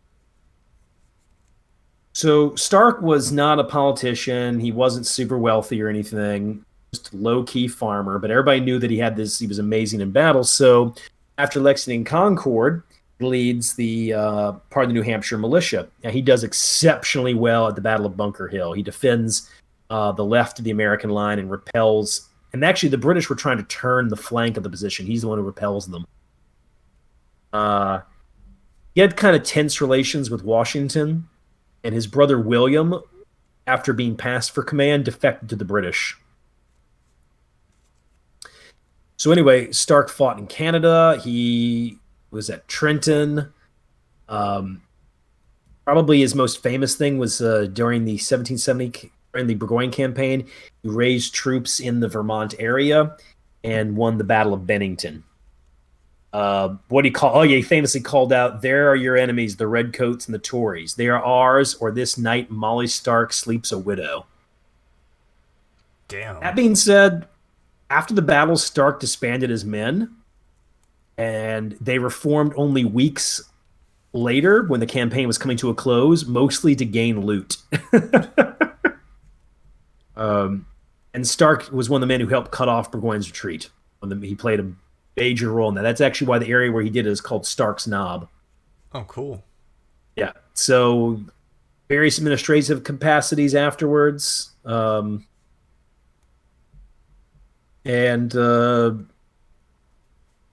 Stark, oh yeah, that's right. He gave New Hampshire its motto. Live free or die. He was that's right. Unable to attend a reunion of veterans. Sent him a letter where he said, "Live free or die. Death is not the worst of evils." And that's the whole letter? No, I included that line. Okay, I was going to say, that'd be an interesting communique. Just to send that one line, or, 2-sentence thing. Live free or die. Death is not the worst thing. I feel like that would be that's like a game over screen in a lot of in video games. Yeah. Actually, that'd be perfect. Oh, you know what's the greatest game over screen ever is? You ever played the Friday the 13th game on the NES? No. Yeah, it's not the game's got its fans. It's an interesting game for sure, but when you lose to fighting Jason, the screen says something like, "You and your friends are dead. Game over." You win that one, LJN. Yeah, also, I think the Ghostbusters NES screen is the best, where it says, "Congratulations, you have proven the greatness of our culture." Yes. Yeah. um, yeah, this is I got to say, Stark's amazing. He didn't really command large numbers of troops, and I had my doubts if he would have been able to do it. But I just can't think of a weakness the guy had. Great leader. Maybe not the easiest man to get along with, but to be fair, some people doubt his loyalty because of his brother William. And much like Daniel Morgan, he didn't come from the upper strata of colonial society. Um, A or S, what do you think? I mean, to me, he sounds like an A. I mean, I was just thinking he's basically the Daniel Morgan of the North. Yeah, in a lot of ways, definitely. Also, speaking of guys from that area, I guess another prominent person who wasn't on this list is Ethan Allen. Yeah, because he barely did anything. Yeah. Fair enough, but I guess that'd be the other person people might ask. Well, where is so and so? Ethan Allen fought in one battle and he was captured. You know, that's So, it. so I mean, theoretically, if he had been on the list, where would that have put him? That and the attempted treachery. Uh, D or an E, maybe, probably an E. I mean, keep this in mind. Ethan Allen's own people voted him out of command. Like after they captured Fort Ticonderoga, Green Mountain Boys held a vote and they chose Seth Warner over Ethan Allen. Seth Warner was the real deal. Uh, by the way, nothing particularly against Ethan Allen. I think Ethan Allen was a fascinating guy. I just think it's interesting he's gotten so much play over the years. You know. Yeah, because it doesn't sound like he. I wonder how he achieved that much fame. Because it doesn't sound like he actually achieved all that much. I mean, look, you get a few well-paced placed biographies, right? I mean, consider Harriet Tubman.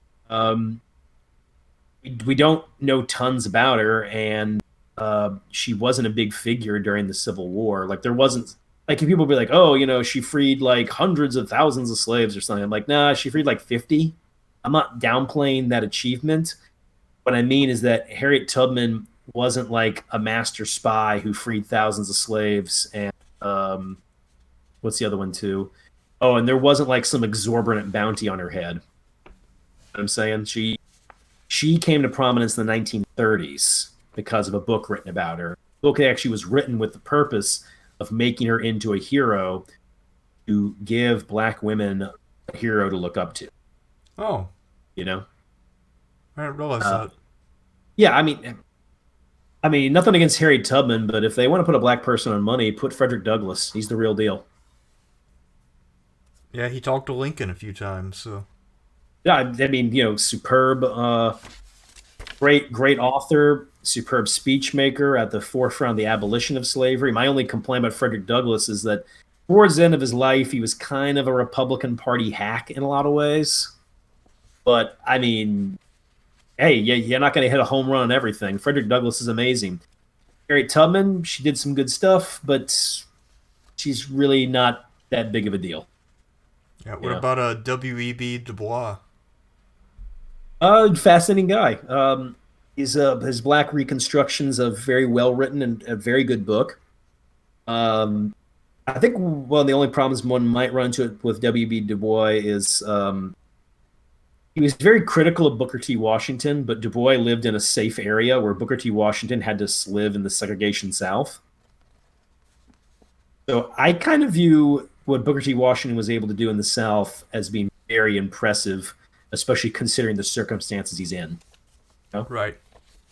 Uh, and Du Bois could also, how can I say this in words, man? Like in he had some problems in the civil rights movement apparently in the 30s because he didn't like that they were making some of the black civil rights leaders were starting to make an alliance with Franklin Roosevelt, but they were doing it because of certain economic benefits they get from the deal. Okay, but when I say economic benefits, I'm talking for like black male factory workers, lumberjacks, those kinds of people. They did benefit from the new. Black women who are working in, say, as housekeepers and whatnot, did not.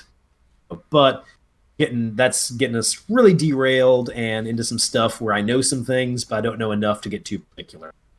Fair enough. Yeah. With I, I, that, I, I will say this: I like Du Bois, but I know that a lot of academics really pump him up, and I think it's because he's the kind of guy an academic would, like, you know. yeah, I mean, I guess anybody who writes a bunch of stuff will tend to be a little bit overrated by historians vis-a-vis people who were not quite as productive in terms of their writing. Yeah, exactly. But I mean, Du Bois is an interesting, good guy. And by the way, I do not mean that Tubman is when I'm saying she's not that important. I mean that we've we've made her into something that she's not exactly. She was a spy and a scout for the Union.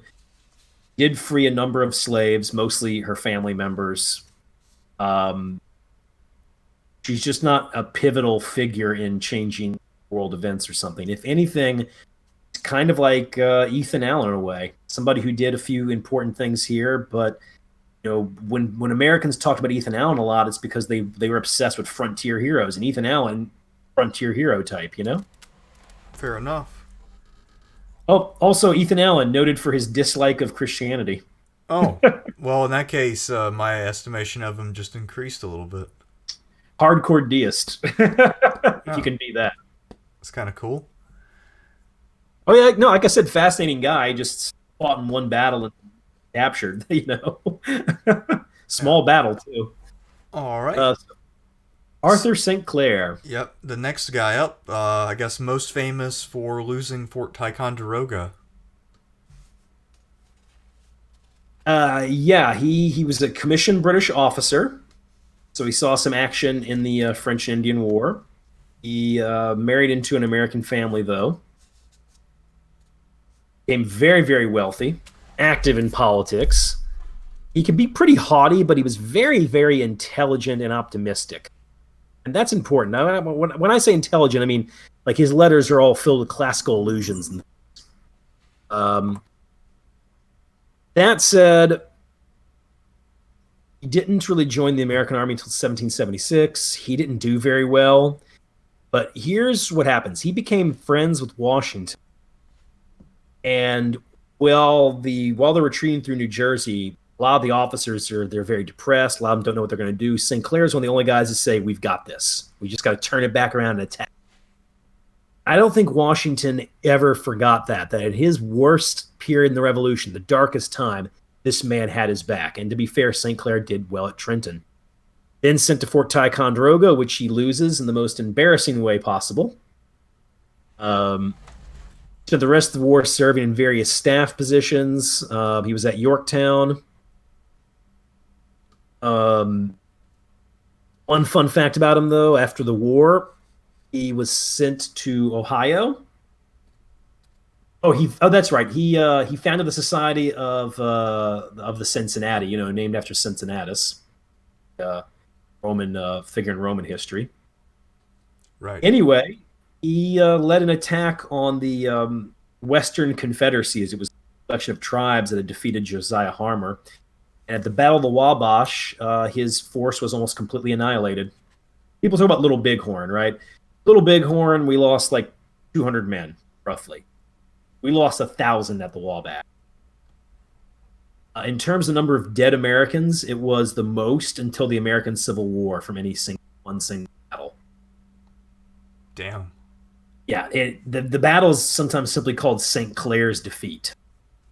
And I got to say, he handled it very poorly. I mean, he didn't even know where he was exactly. His maps were poor, and he himself underrated the enemy continuously. He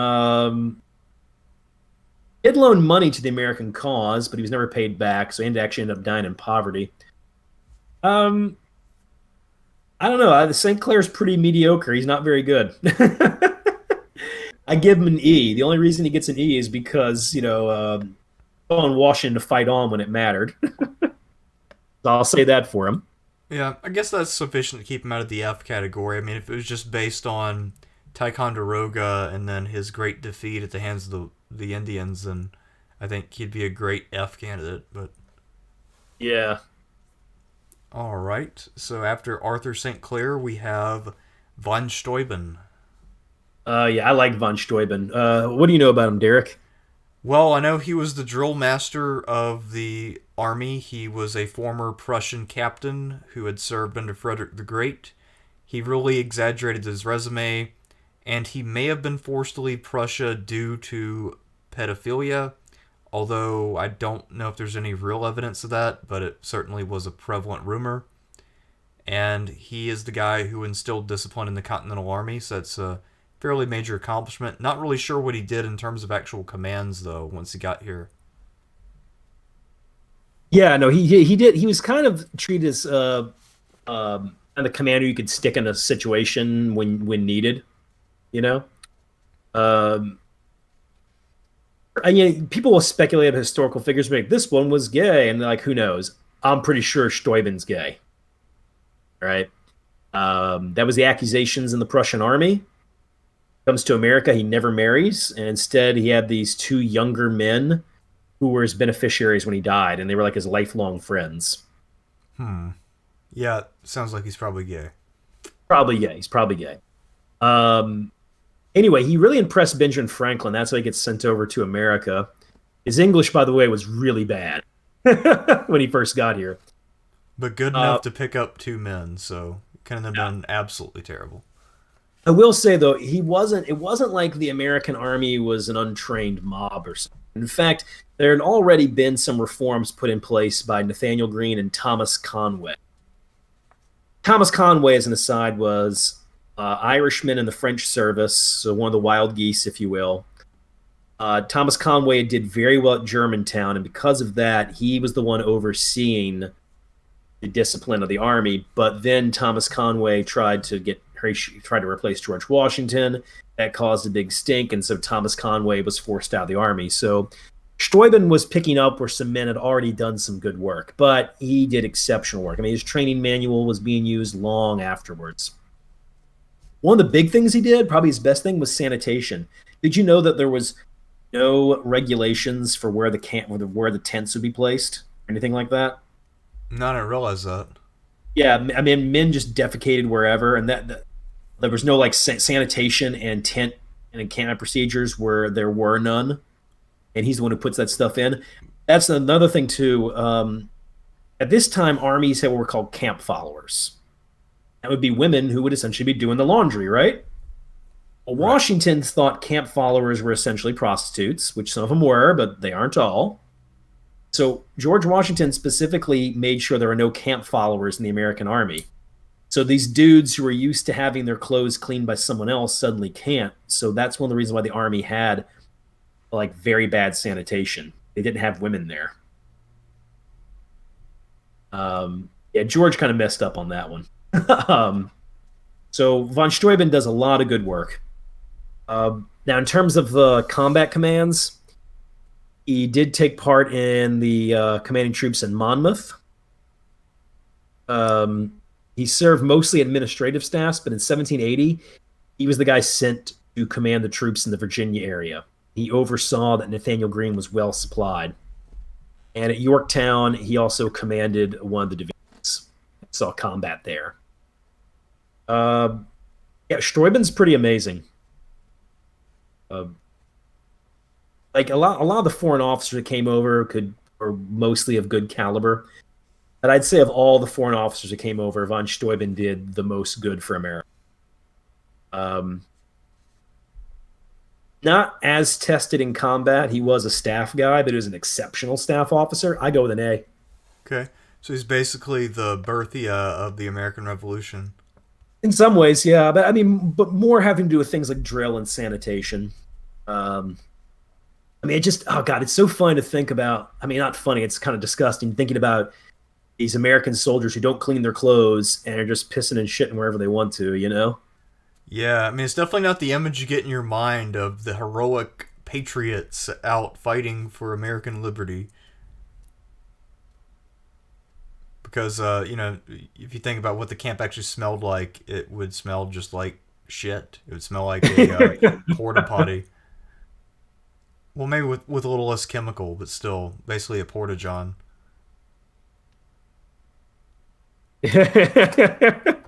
The American army smells like a porta potty. I mean, it probably did, though. It probably did, man. Well, they said you could smell the French Napoleon's cavalry before they arrived, right? I've never heard that. Yeah, well, I mean, because bad treatment of horses, especially later in the wars. But professor I studied there, Harry Laver, he taught at West Point for a bit. He said a lot of the cadets were out doing maneuvers. And he said they could smell them before they returned Huh. because the way the wind was blowing. That's interesting. It is, it is. But yeah, von Steuben, got to give him an A. All right. Exceptional. Next up, we have John Sullivan, another political general, but probably a little better than Benjamin Lincoln. Definitely better than Benjamin Lincoln. Hard drinking, known for fighting. A mob actually tried to kill him one time. Anyway, he was a New Hampshire lawyer, vicious, fearless, zealously believed in American independence. He actually seized British military supplies in 1774. Of course, Sullivan's ready for things to go down. So he's sort of a prepper. Yeah.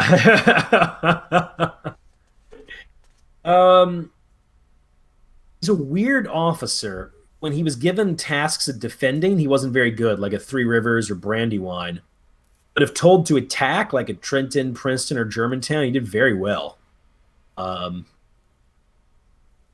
So it's I think what happened is he was just such an aggressive guy that he had an intuitive understanding about how to attack. His most infamous thing was Sullivan's expedition, which was when he was sent to defeat the Western tribes in New York. And he beat them in a battle and proceeded to burn a variety of villages. That became known as the winter, the famine winter.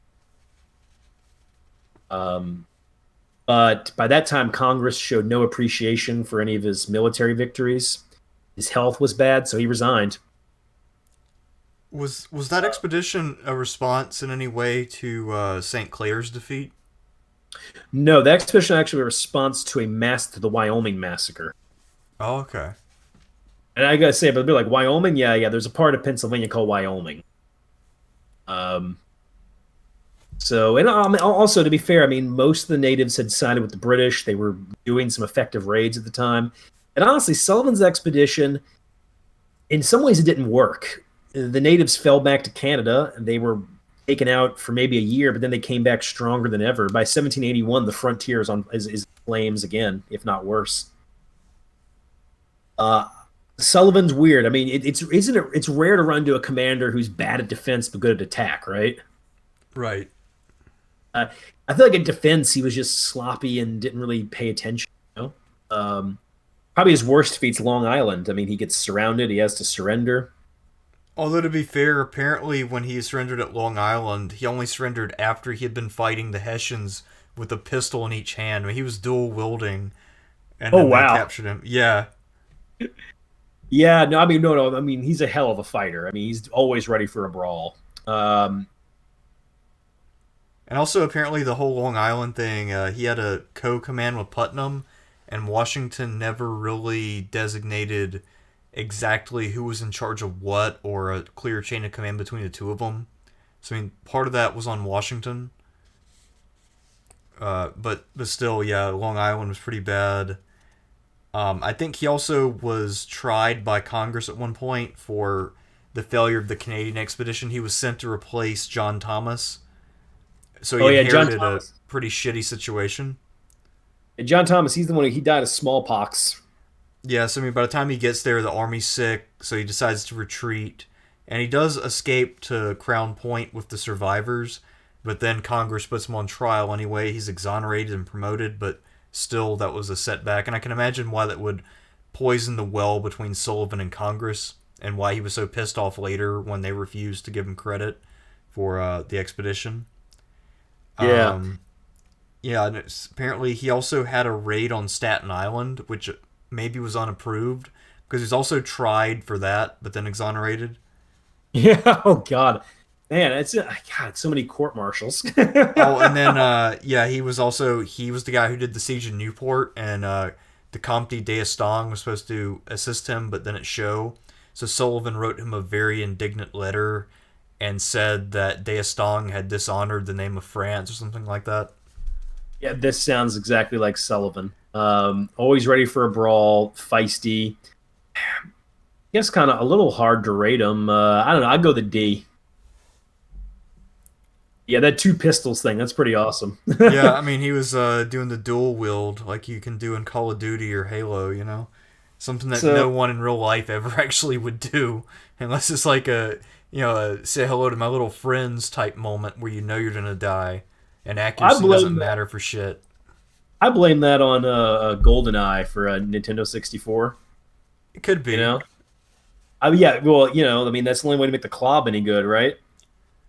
Yeah, I mean, because I imagine hitting anything when you're dual wielding, you'd have to be an extraordinarily good shot, or you're shooting in a hallway against a crowd. All right. So now that we've gotten the dual wield champion out of the way, we can move on to someone named George Washington, who, as I recall, had a political significance as well. Yeah, we're gonna stick strictly to military. Yeah. um, Man, one of the first things to know about George is how big he was. I mean, he's one of the tallest men ever elected president. So just he definitely had presence. Isles. Now, the degree to which he was popular with the soldiers can be debated. Um, Definitely had that presence thing going on. So we had what I call battlefield charisma, but I'm not sure if he was as beloved as we make him out to be, at least when the war is going on, as an army suffers some heavy desertion. Anyway, George Washington had fought in the French and Indian War. He'd actually fought the opening battle of the French and Indian War, Fort Necessity. Um, One thing, when he was with Edward Braddock, he treated Edward Braddock as kind of a father figure. Washington himself had never really had a father. So he carried Braddock's bloodied sash with him the rest of his life. You can see it at Mount Vernon when you go there. So Washington actually really modeled himself on Braddock, which is interesting because Braddock's always portrayed, at least popularly, as like this incompetent British officer. But Washington apparently felt otherwise. Anyway, wealthy and influential planter, supported the growing rebellious cause, if you will, but was a little more cautious than the other ones. When he went to Continental Congress, he appeared in the uniform of a Virginia militia colonel. So he's essentially advertising, hey guys, I have command experience, And he will become the general of the revolution from the beginning to the end.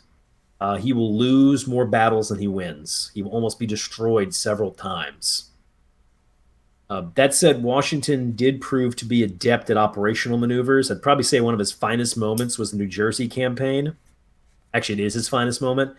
Not just the part where he attacks Trenton and Princeton, but also the months afterwards when he outmaneuvers the British when Howe tries to catch him in a battle. He's able to outmaneuver him in the system.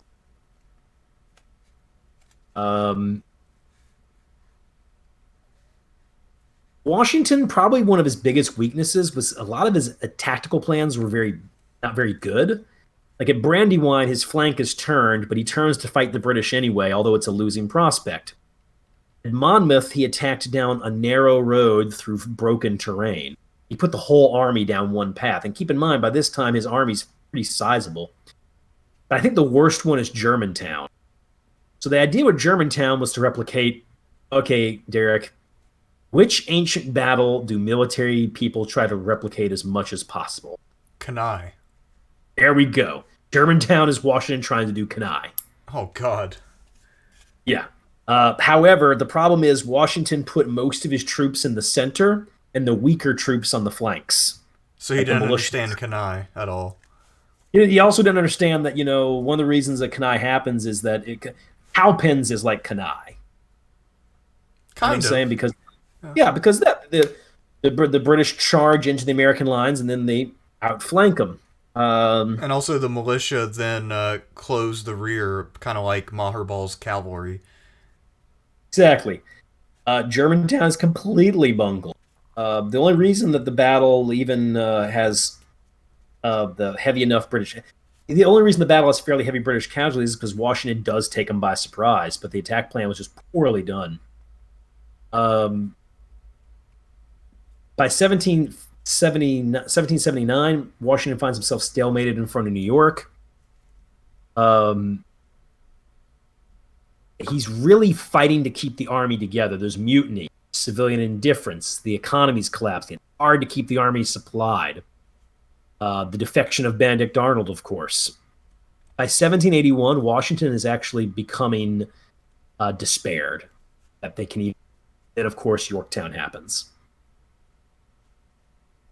So he's there. He's on hand for the victory. Washington, he was able to collect some pretty talented officers around him, although sometimes he would reward loyalty more than skill. Probably the best example of that is William Alexander, also sometimes called Lord Sterling, but really the guy's name is William Alexander. He wasn't particularly good, but Washington just liked him. Tactical plans weren't very good. Strategically, he was pretty solid, although I would say he had a real opportunity in Canada that he squandered. So hard to rate him in a way. I think he's, of course, one of the greatest things about Washington was that when given a chance to do what Napoleon and Simon Bolivar would later do, become a military dictator, he passes. Right. And he could have done it.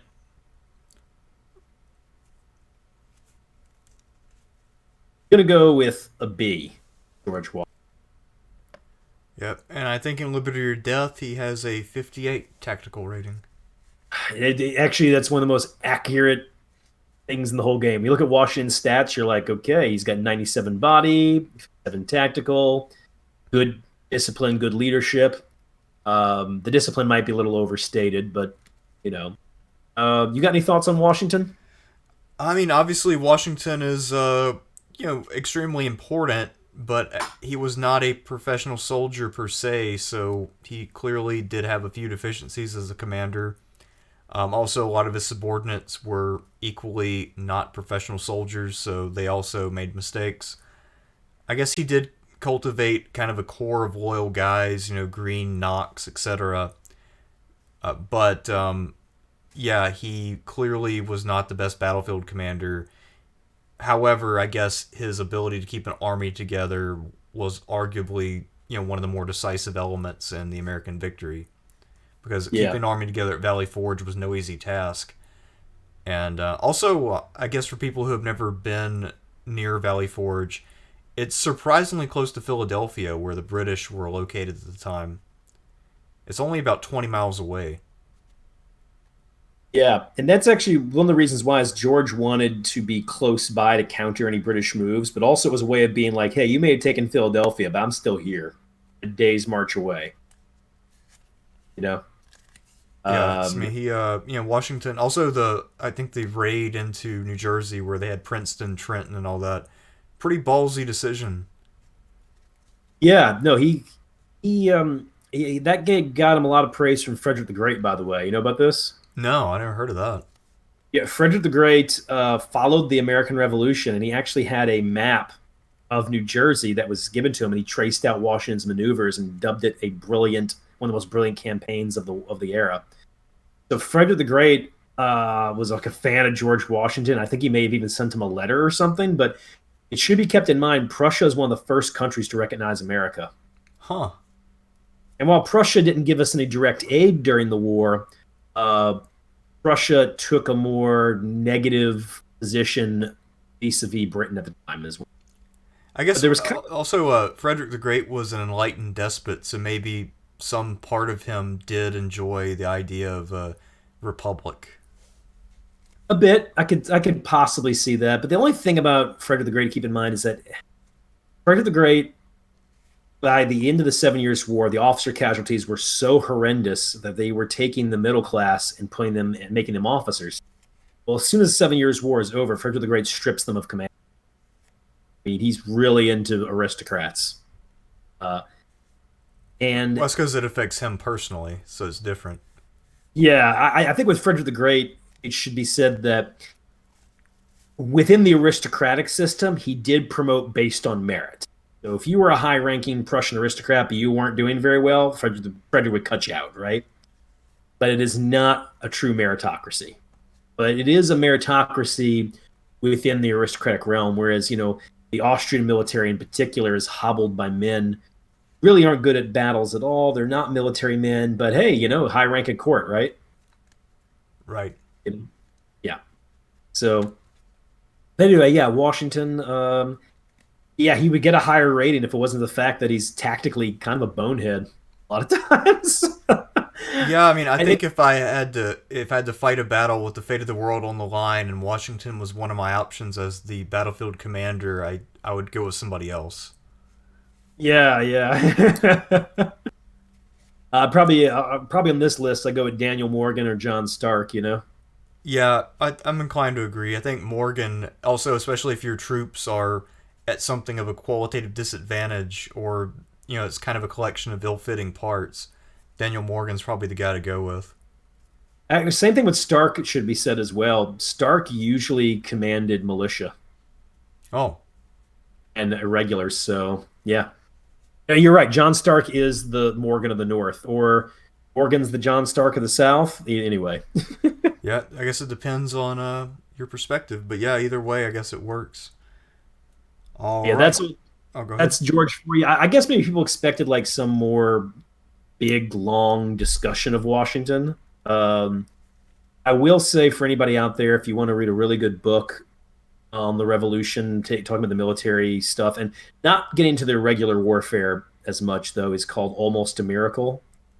And it's written by John Furling. And John Furling, before that, had written a book called Setting the World Ablaze, which was about John Adams, Thomas Jefferson, and George Washington during the American Revolution.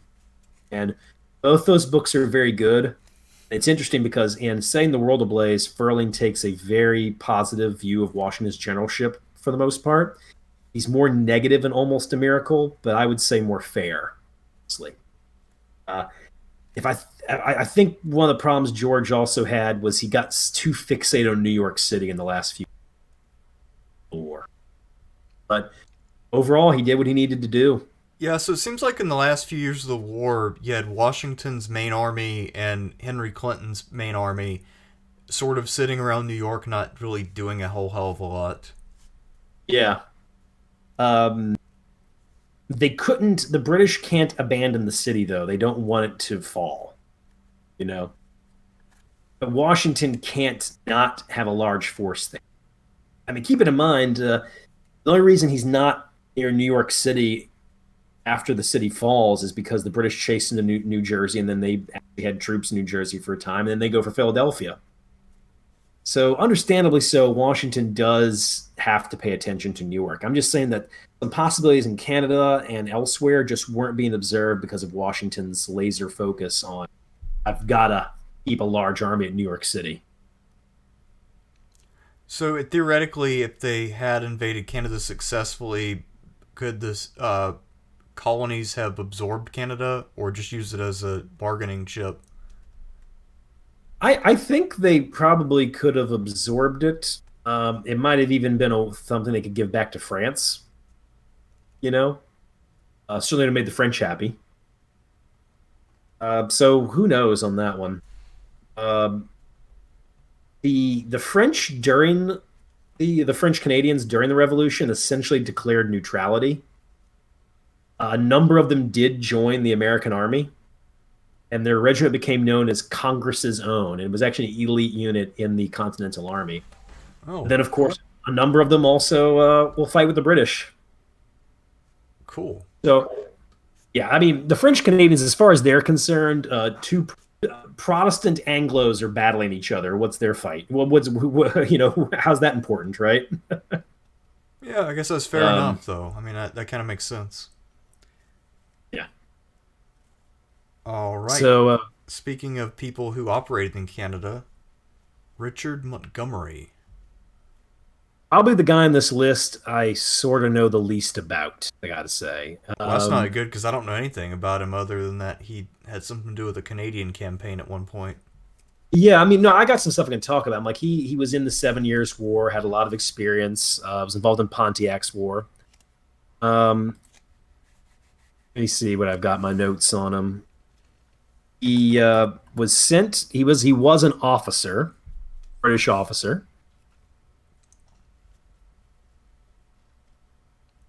A Whig, Oh yeah, he left the British Army in disgust because problems with promotion. So anyway, yeah, he led the invasion of Canada. He was active, daring, and very, very brave. Men loved him.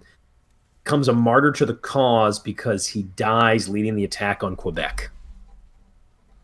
And when I say this is like a big deal, I mean his death is one of the most painted events of the Revolution of the American Revolution at the time. In fact, if you go to Monticello I believe it's in Jefferson's study, there's a massive picture of Richard Montgomery's death. So anyway, everybody said he was a very effective commander. He just died too soon. Think of him as the Nathaniel Lyon of the Civil War, you know? I'm sorry, of the American Revolution. Or I guess he could also be like the Desai or somebody like that. Yeah, although I mean, well, Decide's seen a lot of action, I'm sure, but yeah, somebody whose death was mourned and everybody acknowledged that he was a very effective commander. I've got to say he was very effective. He pressed hard into Canada, and he was winning until the Quebec attack.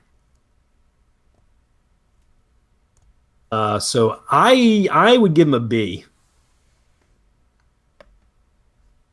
So I guess a possible alternative history scenario could be, what if Richard Montgomery had lived a little longer? Definitely, definitely. All right. Next up, we have Mad Anthony Wayne. Not a great nickname. It is. I remember first time I read about him, that's one of the few names from this period that I've never forgotten or had to relearn. Like, how do you get a name like Mad Anthony? I don't know, because I mean, I don't really see any evidence he was crazy. He was just very bold. He was very bold. And it's interesting because he did poorly a number of times, but then he would do superb. I mean, he's one of the most erratic commanders of the era. So is he kind of like the American Revolution's Ney? Yeah, in some ways, I could see that. So a few notes on good old Mad Anthony. Wayne was from a prosperous Pennsylvania family, pretty rambunctious kid as well. He was attracted to military stuff and would read about it, and became a local militia leader, took it seriously too. So anyway, American Revolution starts. He sees action in Canada. And it's actually in Canada where he gets the nickname Mad Anthony. It was for his personality and his courage, of course. He commanded at Fort Ticonderoga for a bit, but did very poorly. He did pretty well at Brandywine, but then he was surprised at Palloy Tavern. That's where No Flint and Gray attacked. Remember that one I told you about? Yeah. Yeah. So his command is scattered and humiliated. I mean, it's a horrible defeat. But Anthony was impressed with the British light infantry tactics, so he kind of started to study them. And after doing he did poorly at Germantown, by the way, as well. He eventually trained and led an elite group of American Continental. And his big victory is going to come at, let's say he did well at Monmouth, but his big one is going to be at Stony Point, New York, where he overruns a fortified British position.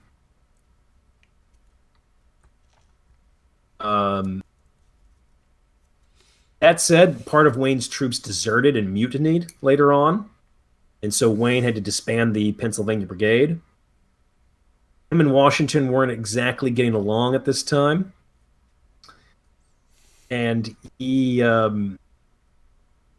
was, however, sent south to Virginia, so he got to fight at Green Spring and Yorktown.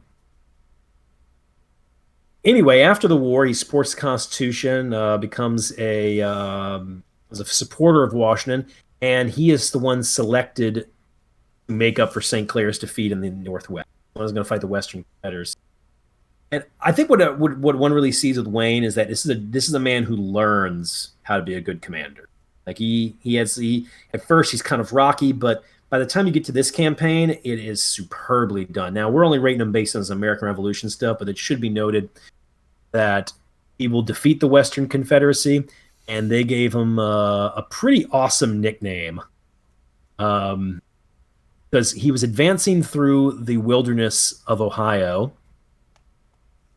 and his nickname was, let me try to find this right here, Black Snake. Huh. That's because that was a mythical creature to the natives in the area who they said never slept, and that's because he was constantly marching, moving on them.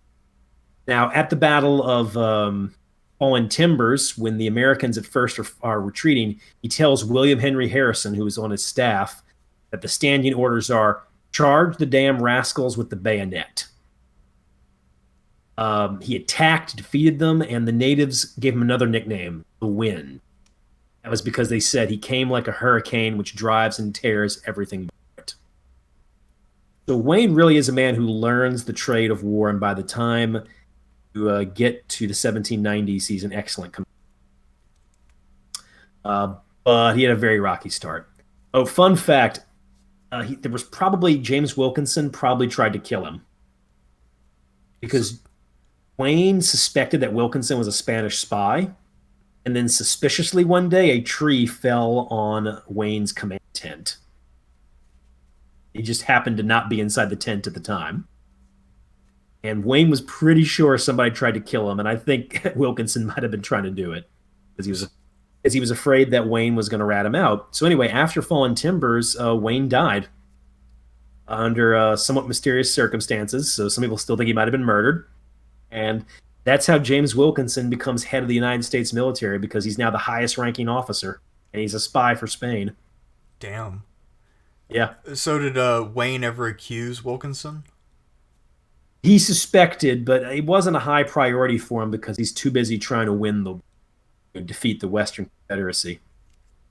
And I'm pretty sure Wayne would have went after Wilkinson, and Wilkinson was a terrible officer. Yeah, also, given Wayne's reputation and then Wilkinson's, I imagine in a fight, Wayne would probably kick his ass pretty bad. Probably pretty bad, probably. And by the way, when I say Wilkinson was a spy for the Spanish, I don't mean some, low-level spy. No, he gave him accurate intelligence constantly. One of the big ones was the William and Clark, the Lewis and Clark expedition. But anyway, that's why Wilkinson gets involved in the Aaron Burr conspiracy, but that's a different story, you know? Anyway, if I'm going just on the American Revolution, I give Wayne either a C or a D. I guess because he was improving, I'm more inclined for a C. I'll go with that, but I gotta say, when he had some screw-ups, he had some bad. And also, he really wasn't managing his command very well towards the end of the war. Yeah, actually, I feel like it's more the exception with a lot of these guys we've studied on previous lists that somebody actually shows marked improvement over time. And steady improvement. Yeah, you got a great point there.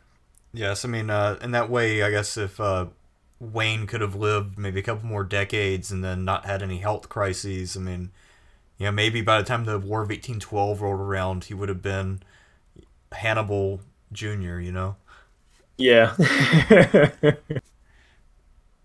All right. Next up, we have a gentleman from the great state of South Carolina, William Moultrie. Do you know much about William Moultrie? Not especially. I think he was more of the sort of field guy from the city as opposed to the more rural, guerrilla-minded people like Sumter and Marion.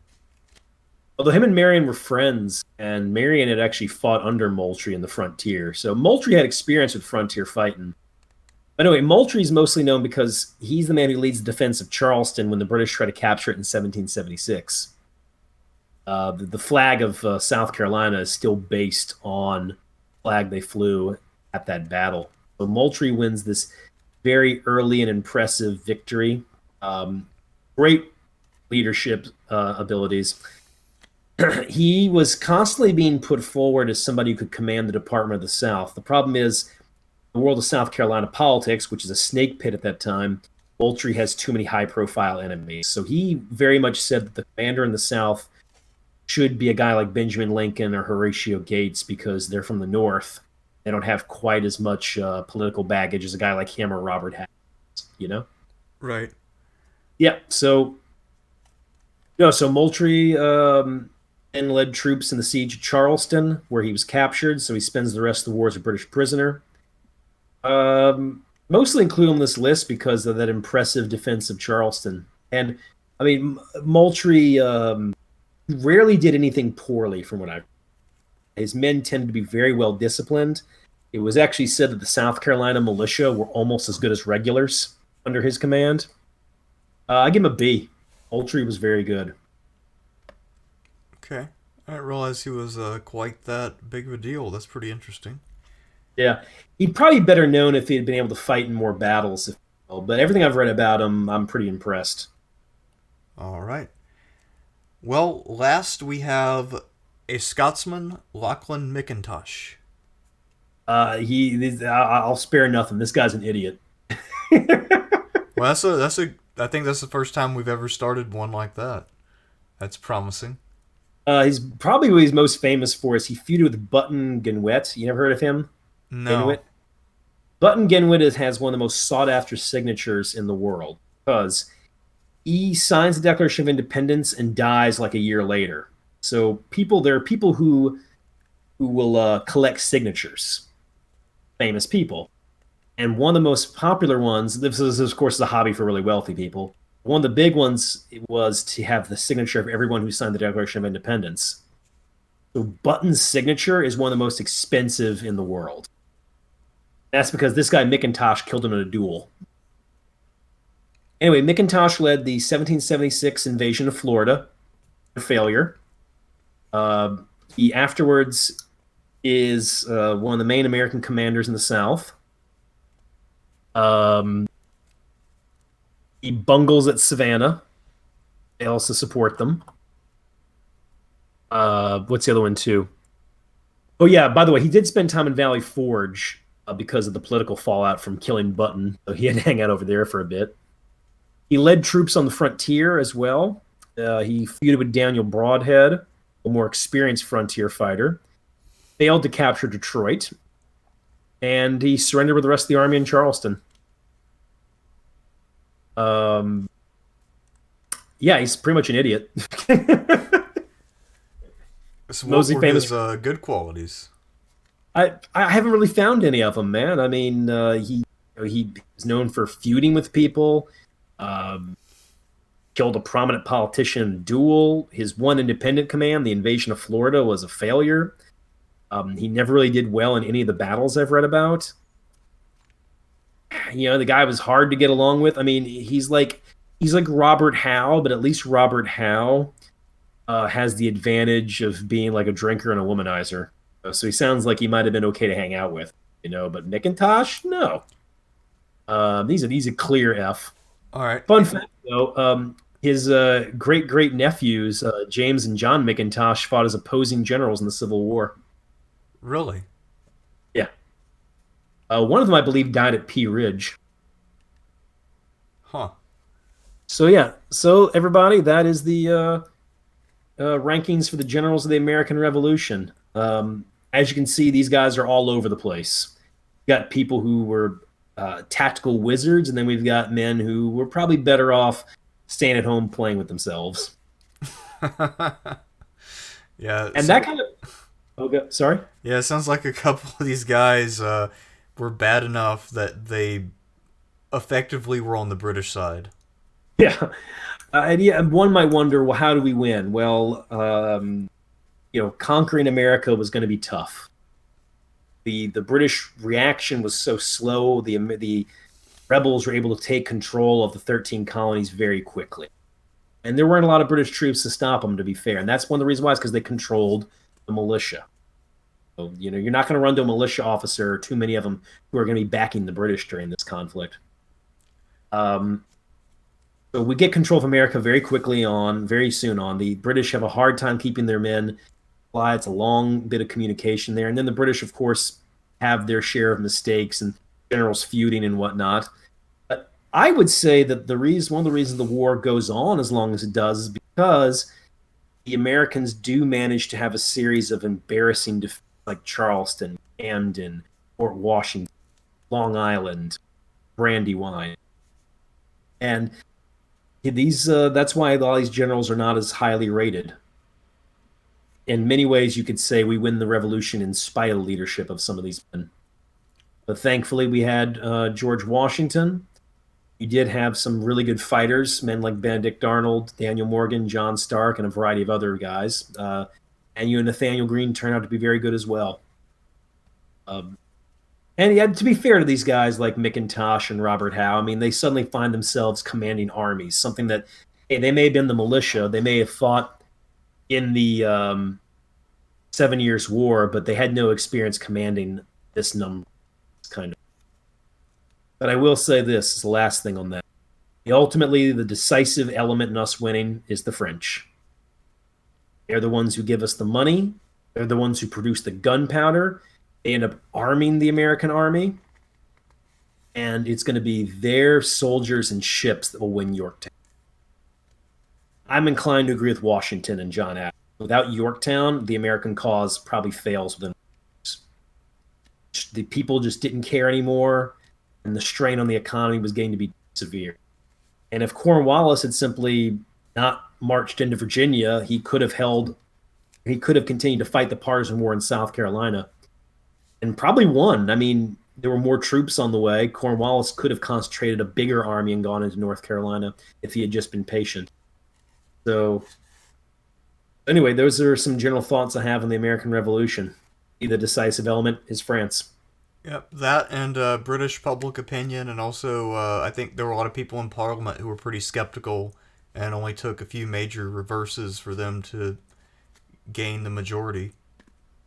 What essentially starts to happen, what happens in 1781 is by that time the British are, I'm sorry, the French are starting to take sugar colonies. They know the Spanish have overrun Florida, so if the Spanish overrun Florida, it's only a matter of time before they attack the sugar. And the sugar colonies are what's important. That's where the money's being. The 13 American colonies do not matter compared to that. It's the same thing with the 7 Years' War. The French sacrificed Canada to keep the Caribbean. Canada didn't turn that much of a profit. The Caribbean turns a profit. So after Yorktown, the British reoriented their strategy. They said, okay, we got to hold the Caribbean and Gibraltar. And they do. So in some ways, the American Revolution, while it's a British defeat, I wouldn't call it an embarrassing defeat. Ultimately, Britain fought Spain, France, America, and the Netherlands all at once, and really was only beaten by America.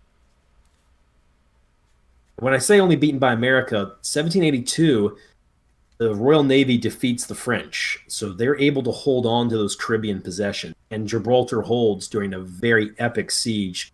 Spanish, that was probably Spain's last good chance of taking Gibraltar back. So the most vital British interests they hold on to. So I'm not trying to say the American Revolution is like some British victory. It's obviously not. What I mean is that that war could have been a lot worse for them. It wasn't. It should also be noted the Netherlands got really screwed over by the American Revolution. They were hit hard by that. So anyway, you got any thoughts, Derek? No, I think we pretty much covered this one. I'd just like to repeat though, hashtag rush hour. If we're going to start talking excessively about a founding father, let it be Benjamin Rush. Because his ideas actually still fit with the present. So yeah, there you go. I feel like his time has arrived. So what you're saying is we can put a statue up to him and it won't get taken down. Well, it'll get taken down later, right? Well, yeah, but I mean, right now, why would it? I mean, what did he do that would piss off any large segment of the public? I mean, this guy was way ahead of his time. So, I mean, he basically was custom made to have a kind of revivalist movement around him. There have been some attempts. I mean, he is always positively portrayed in the books that I've read. I think the only problem is he just wasn't like Thomas Jefferson writes the Declaration of Independence. Washington's in charge of the army. Benjamin Franklin is important in the foreign policy. John Adams is really like, if you're going to give credit any one individual with pressing the Declaration of Independence through, it's John Adams. I mean, what does Benjamin Rush have that's like of that scale? You I mean, I guess he was friends with Martha Washington. I don't know. I don't know exactly what he did for the revolutionary cause. I just know that he. I feel like maybe he was good at reconciling people, so he had good people skills. I Oh, think he he was definitely, the guy who reconciled Adams and Jefferson at one point. yeah. No, he definitely had good people skills. I mean, highly intelligent, fascinating man. And apparently, he also not only was a doctor, but a pretty damn good one. He helped to treat a lot of people with some, fairly difficult conditions, and he did so with, a decent amount of success for the state of medicine at the time. Oh yeah, no, he's like, but once again, this is an accomplished guy. Yeah. He's one of those men. It's hard to find too many flaws with him. It's just that I mean, Adams and Hamilton, they create the Constitution. They're the ones who push it through. Yeah, I Uh, guess maybe Rush was a little bit too far ahead of his time to really get much done because it was hard to I get was like, anybody to come on board with his ideas. yeah, Although, if you think about how far ahead of his time he was, I mean, he wanted women to have political rights, he wanted to end slavery. Despite advocating things which were radical by the standards of the day, it doesn't seem like he had any enemies somehow. And it wasn't his views weren't a secret. Yet people liked him, and he was invited to hang out at the White House by Martha Washington when she was first lady. Hmm. So this guy who is basically a political radical is still beloved by all the people in power somehow, which I find fascinating. I don't understand how that could be the case, but apparently it was. Well, I mean, a guy like Mencius Moldbug or Curtis Yarvin, to be more accurate. I mean, he just say that radicalism was baked in the cake, and they all understood it. Or maybe they just saw him as harmless. Possibly, maybe they just found him interesting. And I They guess. also if he's a great doctor, I mean, that's nothing to sneeze at, right? Especially back then. Well, I guess it could be something to sneeze at. Maybe they invited him over, like, "Hey Ben, we want to get your opinion on taxation." Just kidding. I have the sniffles. That's Help all it me. was. Yeah. Like, Yeah. you figured it out, Derek. They're just like, yeah, Ben, I get it. Like, women should have like rights. Okay, I don't care. Anyway, I'm having a problem with my stool. Yeah, it's like anyway. So speaking of women, my member's not working like it was back in the glory days of 1770s. You got any ideas? So, any of these figures stick out for you amongst the Americans? John Stark. I didn't know much about him. He's definitely pretty interesting. I did some reading about D'Estaing and Galvez, and especially Galvez stands out. I mean, clearly an outstanding individual. I've always been a Daniel Morgan fan, so that's not too different. Sullivan's pretty interesting.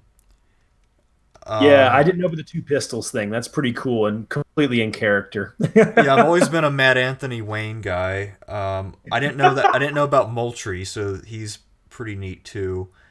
Um, and I also didn't know about Camp Sanitation with von Steuben. I mean, I figured Washington or some of the other guys with some prior experience could have figured that out. So that's actually pretty surprising. It took von Steuben to introduce them to that idea, or at That's least why on any real scale.